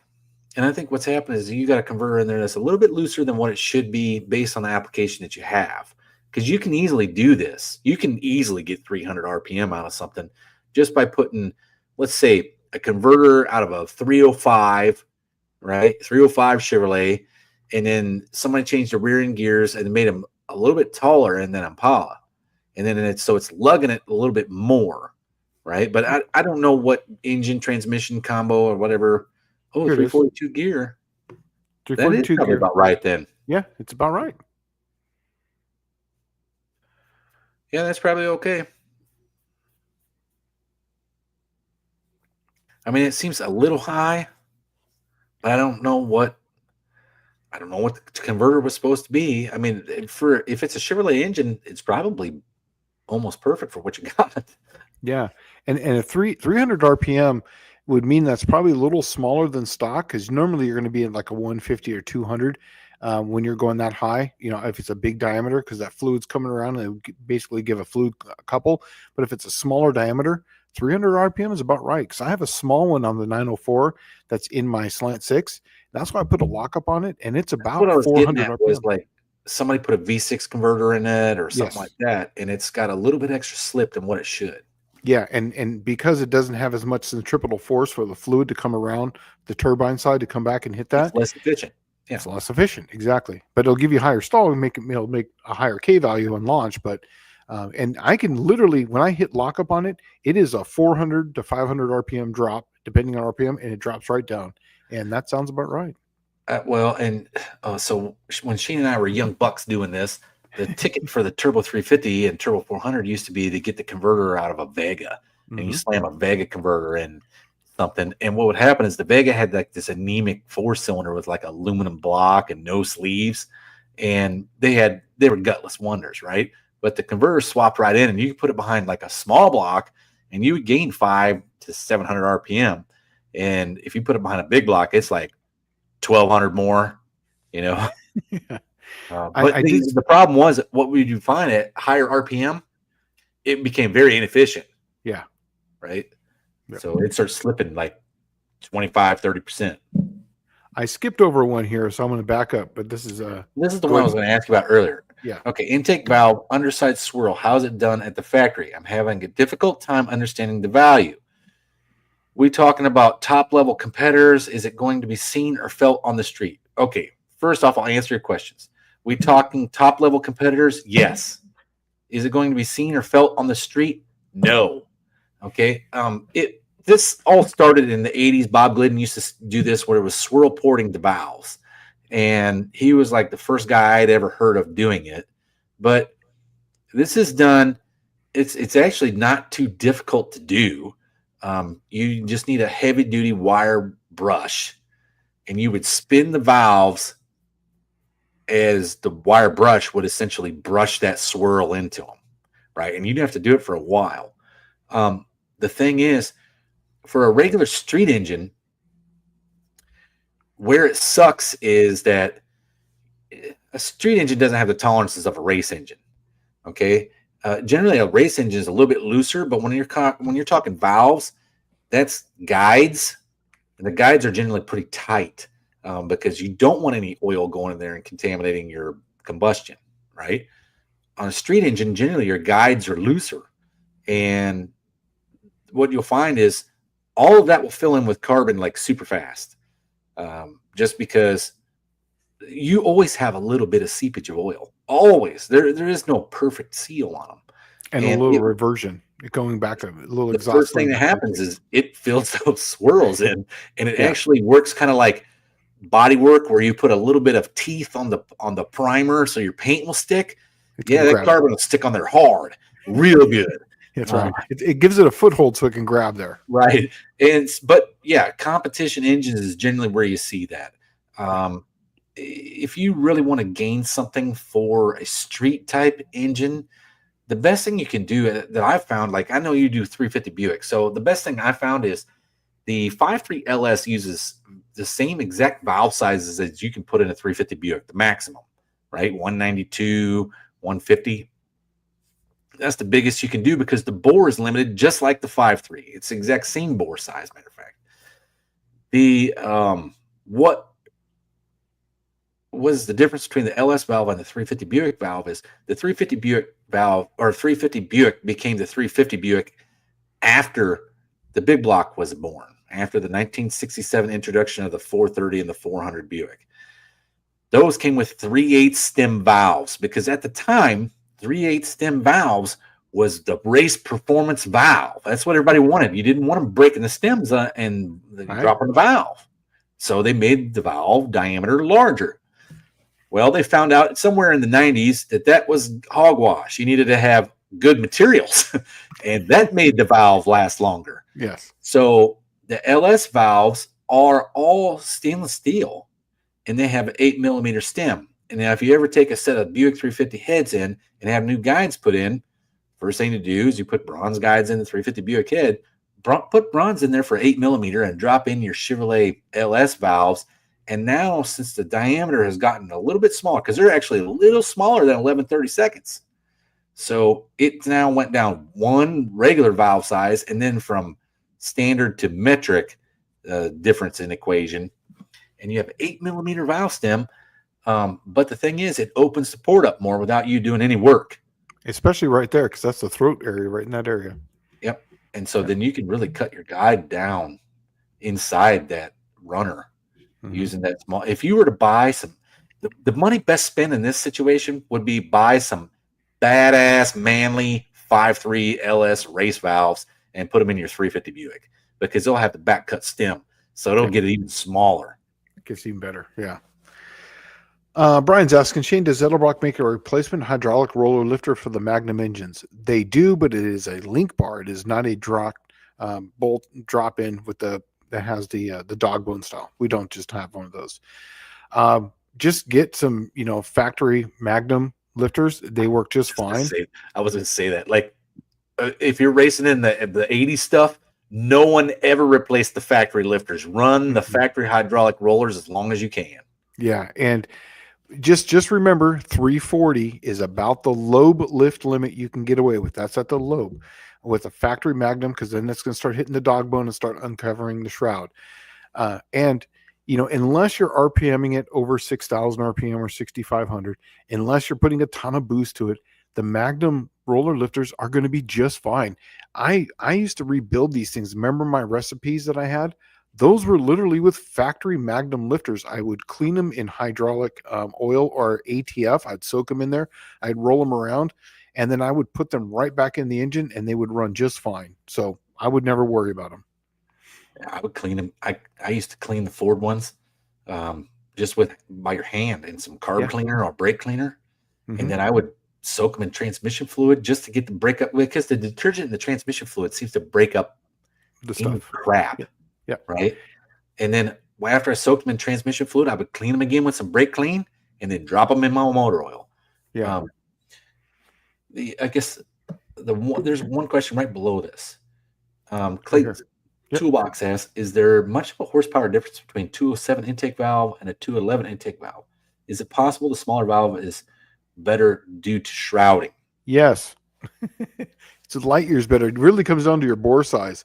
Like a 202 or 205 and a 207, they might, in different bore sizes, the 202 might actually be better than the 205. It really comes down to the bore side and how much shrouding. And I can prove this on a 318. If you put a 360 head on a 318, you're going to lose power because of that 202 valve. It's too far. It's too close. I'll tell you where everyone has seen this. Yeah. Okay. Okay. First off, a 207 intake valve, you don't want to have a bore any smaller than 4060 to use that valve. That's correct. Right? You do not. Like, you cannot. It would shroud it so bad there would be no gain whatsoever. It would probably hinder performance. But that 211 valve is a 125 bore. That's what you probably need for that 211 valve. But where everyone has seen this is the perfect example when I did the EZ302. Okay, the original DZ302 came with double hump Chevy heads, the coveted double humps, right? 202 intake valve, 160 exhaust valve.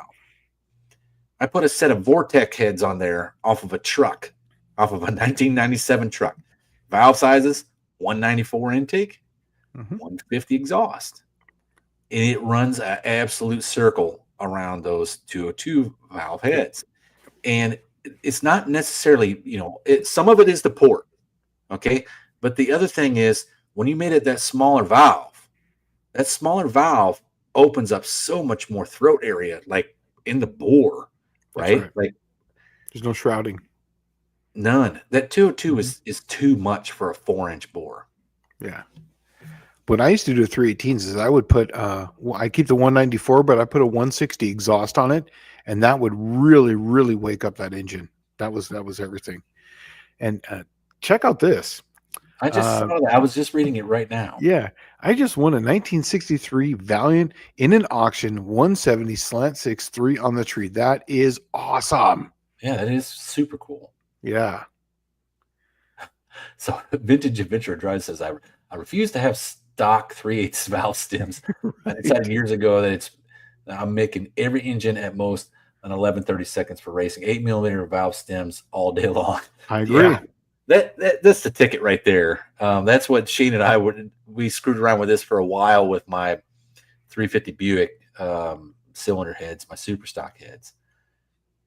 Yeah, I ended up using 11/30 seconds valves because that's what I had.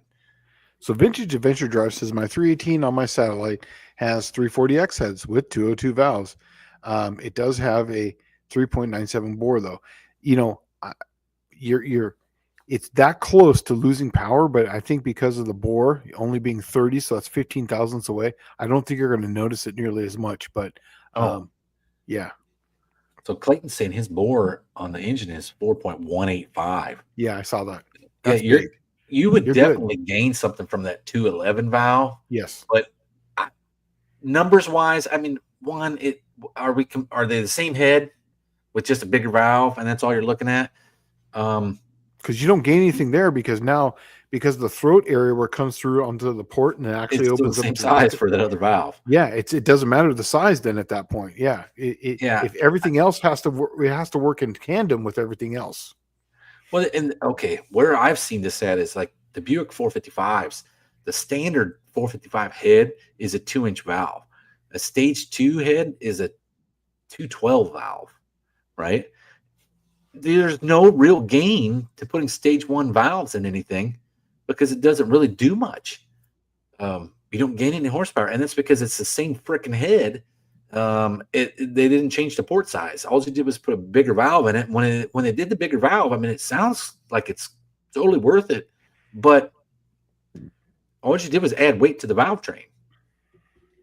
I'm looking at doing it the opposite direction, but I think you would probably gain, let's say all things the same, all considered the same. You might see 5 to 10 horsepower. I don't think it's really going to be anything, because just like Shane's saying, the throat was probably designed for that smaller valve anyway. I do know, if you go back and watch some episodes of Engine Masters, they compare an AFR 165 to a 185 to a 205 small block Ford, and they put them on like a 408 cubic inch small block Ford. And the neatest thing was that 165 head flowed the same numbers, made the same amount of torque and horsepower as the 185 cylinder head. It took the 205 or the 225 to outdo the 165 head, and every single one of them had bigger valves, but the 165 virtually had the same runners and ports as the 185, and that was what was making all the power anyway. It had nothing to do with the valve size. Yeah. Jugger D's asking, are aluminum heads allowed in Triple Crown, or is it cast block, stock heads only? No, you can run aluminum. Here's the thing, though, is it's got to be the factory valve angle. So, that's the only thing. But you can run aluminum heads, absolutely. Just can't be like if it's Chevrolet, it's got to be 23 degree. Can't be anything, can't be 18 or anything like that, or 15 degree or whatever. And we're going to measure that. We'll just have you take a valve cover off. We'll measure it. Or the angle finder, make it really simple. Dakota's timeout saying that his next 455 build, he got a 243 252 at 50 on a 110 Lunati Voodoo roller cam. He got for $200 on sale, and it would work on pump gas with my 11.2 11.4 compression. I'm at 1500. Yeah, that, as long as you had aluminum heads, that would work. On cast iron heads, you'd be hating life. You'd be right on the ragged edge for 93. Yes, yeah. On aluminum, even with aluminum, you kind of be on the ragged edge. I would say you'd be backing off the timing, probably 32 degrees. But yeah, with cast iron heads, yeah, you're definitely going to be hating life. If you're going to run cast iron heads, make that camshaft on a 112 or 114 and lose some of that cranking pressure. Oh man! Or couldn't you retard that cam? You could retard that cam like, say, 2 to 4 degrees. But it's going to be so minute, it really wouldn't do much. You don't think so? Oh. No, not with that kind of compression. You would need to lose another point to make that work. You could go with thicker gaskets on it. If you put thicker Cometa gaskets on it, it'd probably work. Can you believe we've only got 15 minutes left, man? Yeah, it's went by fast. Yeah. A Vintage Adventure Drive said, I could build my 360 for my satellite and it still fit in the weight limit for Triple Crown. I just couldn't bring myself to take the 318 out of my car. It runs so well. Dude, I agree. If it runs well, leave it alone. Wait until afterwards. Don't touch anything. Oh, did I miss one here? Did I miss anything? I don't think so. No. Let's see. 38 Racing is a 348 Chevy considered a small block or big block for the Triple Crown? That's a good question. Technically, that 348 is a W engine, which is a big block. Yeah, it's like a 409. Yeah, but the cubes kind of dictated being a small block. Like you could technically have a 361 Commando in there in that class, but they are a big block category. That's correct. Yeah. I don't know. That's kind of a gray area right there. 348. They were always classified as big blocks, weren't they? Yeah, they were always a big block. I would almost allow it, but I think the problem is what you're going to find is the weight on it is just going to be so atrocious. Yeah. That's what the racers got to deal with there. Yeah. Like I don't think you could make a 361 Commando motor that could run with anything in Triple Crown. I believe just a 360 would outrun it something serious because with that small bore those things have, because they're like a 383, right? But they got a small bore. Yeah, exactly. And so you can't put any of the good 383 heads on them. you'd be really hard pressed. Here's a question right for you, Mr. Buick man. Clayton's Toolbox Buicks have a 10-degree valve angle. Is that true? Is that an advantage? Well, okay. 10-degree valve angle, not that I know of. They're 15, I believe. Yeah. But is that an advantage? Yes. The more laid down the valve is, the better it flows. The thing that hindered the Buicks was the port sizes on them, and then where they located the valves in relation to in the chamber. They put them way up high. I don't understand that. I think it's probably something carryover from the nailhead days, but they put them way up high. And when they did that, it limits you got a big circle and then your valves are up here at the top. You're shrouding the valve just by having the valve in there. So that was the problem. What they needed to be was more centered in the bore, and that way you could run a bigger valve like everyone else did. But yes, it is an advantage. The less laid back the valve is, less degree that it has, the better it flows out of the box. Mm-hmm. But what was interesting is isn't a Mopar 15 or they're 18 degree? 18 degrees. Yeah. Yeah.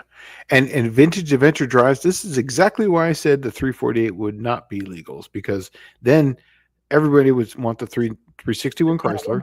Yeah, it's the can of worms. Yeah, it's the can of worms. So that's why. Yeah. So it's got to be a small block type thing, Bear Rose. Like the 318 Poly, small cubes, and the engine itself is huge. Looks like a 440 with 2-barrel on it. Yeah, they're massive. They're like this. I want to build one. I do want to try one, performance wise. Yeah. And then I also, it's not a deep skirt block. The small blocks are not. Is the 318 Poly a deep skirt block like the big block Dodge? No, it's literally a small block Mopar. 318 Poly looks just like a small block Mopar. It's literally the same block. Yeah, you can. I'm kind of wondering. What I'd really like to do, what I think would be neat, is make a 340 Poly. Right, like they already have the crank that you need because it's a steel crank, in that poly motor, but in the stroke is the same. But those poly blocks will handle a serious overbore, and I'd really like to see what happens. You make a 340 or even a 408 stroker Poly. Yeah. I was going to tell you on this, but someone put it up here. But the 361 Mopar, it's got a 4125 bore. That is a big bore. I thought it was a small bore motor. I thought it was a 383, essentially with a small bore. Is it a shorter stroke? No, it's the same. It's the same stroke. It's just a smaller bore. Because remember, a 400's got the biggest bore. Yeah, that's right. They already have a gargantuan bore. Yeah, super short stroke. Yeah, so 361, these things rev. That 383 to me was that was a really good off the counter with high performance heads. But then when I drove my very first high performance 400, I was like, okay, this is the engine because this is the bore. You can feel that. The bore is a huge help. Yeah. But I didn't know it was that big. I thought it was smaller. I thought it was like a 4-inch bore. Yeah. That 243 252 at 50 110 roller cam, would it idle good enough for a street car that gets driven a lot? Okay, if it's a big cubic inch, it's going to sound like a big healthy big block is what it's going to sound like.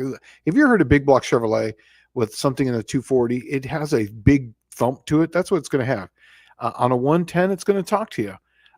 But that's a big cubic inch, so it's going to eat up that camshaft really easily, and it'll be just fine. It's going to talk to you, though. It's going to make all the noises that you want to hear, and it's going to thump. And it also would be pretty drivable. Yeah, it would be very drivable. It would be pretty drivable. Yeah. Yeah, he says you can bore it 250 over and stroke it on the 318. That's what I think would be cool. It's like, why don't somebody build a poly racing gym? They always say the exhaust side sucks. Well, in comparison to what? Right? Because everything else, like as far as Mopar goes, that was one of the big things is how the exhaust. Right, the LA had that awesome exhaust, the super high port, right? That's what every race engine has is a high port exhaust side. Exactly. Yep. And that's because it's more of a straight shot out. But you can overcome that with compression. And I'm kind of You wondering can. if you could do the old school 70s technique like they did to the Clevelands and then put the plate on it Could probably, yeah, you probably could. and move it up. There's a lot of work to that. If you could do some, but the polyheads just you can only pour them out so much because they're so close to the water. As far as how I you'll heard break through. 330 CFM out of them. You can, but man, that's a lot of money though. It's not like Doesn't it have some weird valve train deal? yes, it does. It has a common shaft, and they rock both directions like this. It looks really funky. It does. Tim Harpeth is saying that Poly is a stimmy himmy. That was the whole idea. Was like if you guys hadn't figured it out, if you want to make horsepower, you got to get away from wedge heads. Okay, you got to get something with canted valve or twisted wedge at the best, or at the least. But it's got to be canted valves or hemispherical. That's where they make the power. Yeah. So the 361 is basically a 4125 bore with a 3.375 stroke. That is a big bore even for that small cubic inch motor. And that's because the stroke is the same as the Oldsmobile small block. It's a tiny little thing, and it's got a big ass rod in it. That's why I was always a big block Mopar fan, is because of that architecture right there. Well, big bores. What's the main bearing size on that, you think? It's a With this smaller short one. stroke, it'd have to be really small, so the bearing speed would be really down. Yeah, it's smaller than the 400s, the 383s, and 361s all have the same bearing size. I don't remember off the top of my head. That's why I keep it in books, but it's smaller than the 413, the 426, and the 440. I know we got to be winding down here. But Ari says your mom has a gargantuan bore. Hot dog down the hallway. Yeah, I just thought that was funny. That's a throw your mom joke out there. Right. Bear Rose says, if I had stupid money, I always wanted to screw around with a 305 GMC V6. There's another one that's the size of a big block V8 with a skirted block, but they make nothing for it via Go Fast stuff. That's the stuff I like, is the stuff that nobody makes anything for, because then you're really doing hot rodding. Really, right? I hate, like, I always messed with the Buicks, and what sucked was nobody ever made any good parts. I always had my Chevrolet small block guys go out and buying intake manifolds and heads and headers and cams, and it was like, my pound for pound, stock motor to stock motor, my Buick could freaking manhandle a lot of those Chevrolets.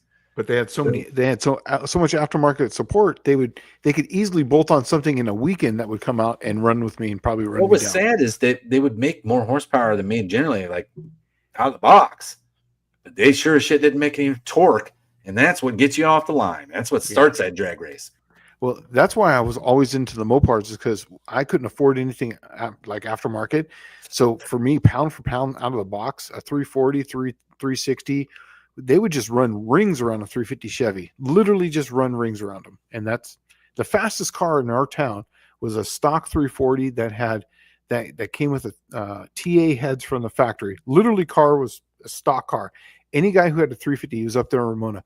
Any guy who had a 350 that was fast would come up and get a baseline against him, and he would always beat him down. It was just awesome.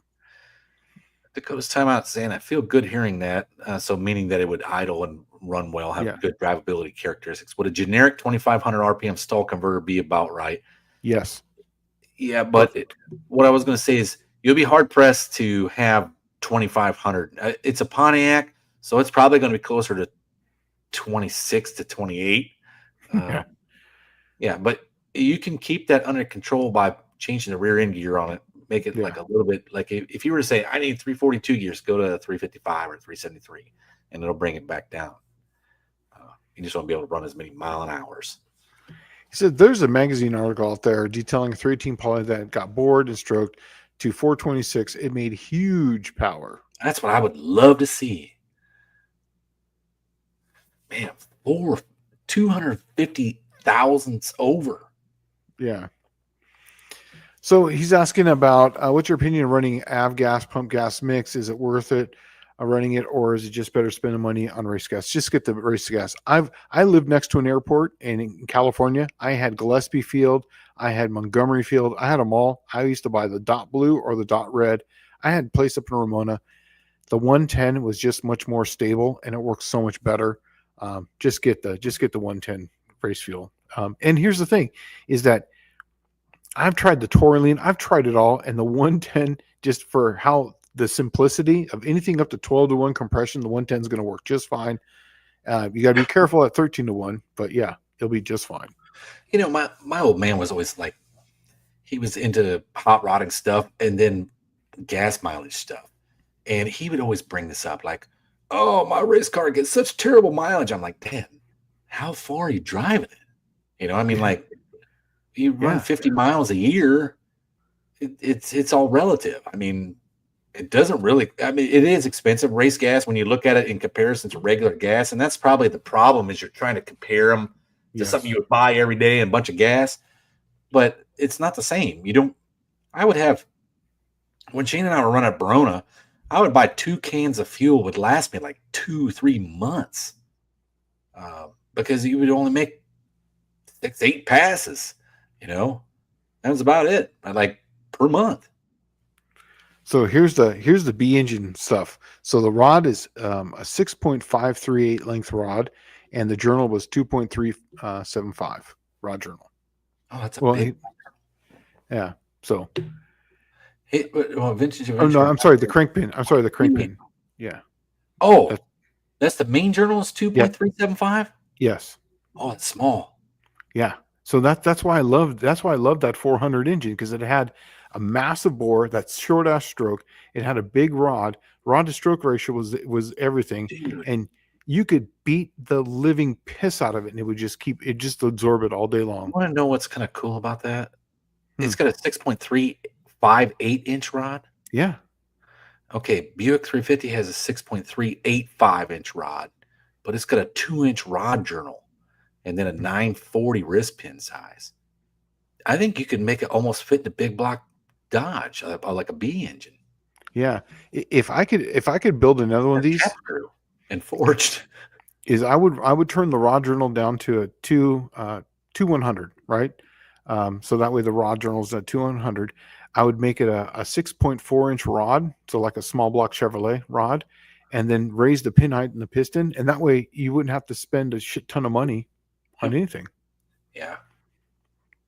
Well, anyways, man, we're getting down to the last few minutes here, and you got anything coming up? You got any videos coming out? Anything you want to throw out there? No, I've been secretly working on my '63 Buick. I've actually been kicking around the idea of every time I work on my car, I think instead of making a video every week and then editing it and all that stuff, because I find myself, I just don't have any time. I'm trying to juggle too much crap in my life right now.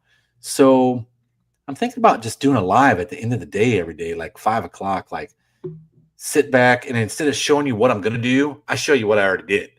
And then awesome. Drink a beer with you while answering some questions on live. And that's the end of my day.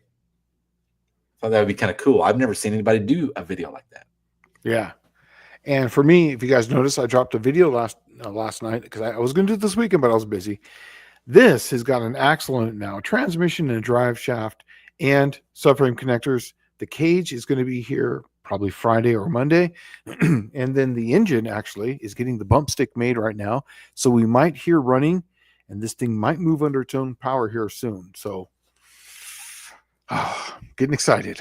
And then before I do that though, is when I put the wheels on it, I weighed it before I change the stuff, and I'm going to weigh it after. So all the stuff, the cage, everything, and the new rear end, what did it actually make the car weigh more? So I think we're at like 1587, I think is what it had. But I'm not going to run the hood on it, where I'm going to take the hood off the car and weigh it again, because I'm not going to run a hood. So that will be my little saving weight on it. So. But anyways, guys, I think we're going to wrap this one up here because we've only got a few more minutes. Like always, go see John Wilburn on Friday nights at John Wilburn, 7 o'clock Central time. And last night I was watching Buff and Kim. Always go and check them out. It's awesome. It's awesome to see them. And thanks for checking us out. Wednesday night. And we only had one switch pitch. One. And I had to let it go like a long time ago. Right. All right, guys. Well, you guys have a good night, and we'll see you guys next week. And once again, we're going to be talking more about Triple Crown. I promise you, we'll do our homework on it. We'll give you guys some real answers on it, because I was getting texts about Triple Crown. So Clayton's Toolbox is making me feel good. He said that '63 Buick is my top 5 favorite YouTube cars. Oh, I need to finish that. I'm going to finish it. Yeah. I'm going to finish it. Yeah. I'll finish it. After No Name Nationals, I'm going to be on it all winter, and I'll have it finished. I'm going to run it at the Buick Nationals in 26. So How about this? We'll do December. We'll have a build party at your house. we can do that. I will be a free man at that point. So, all right, guys. Until next weekend, you guys take it easy. All right. See you next week.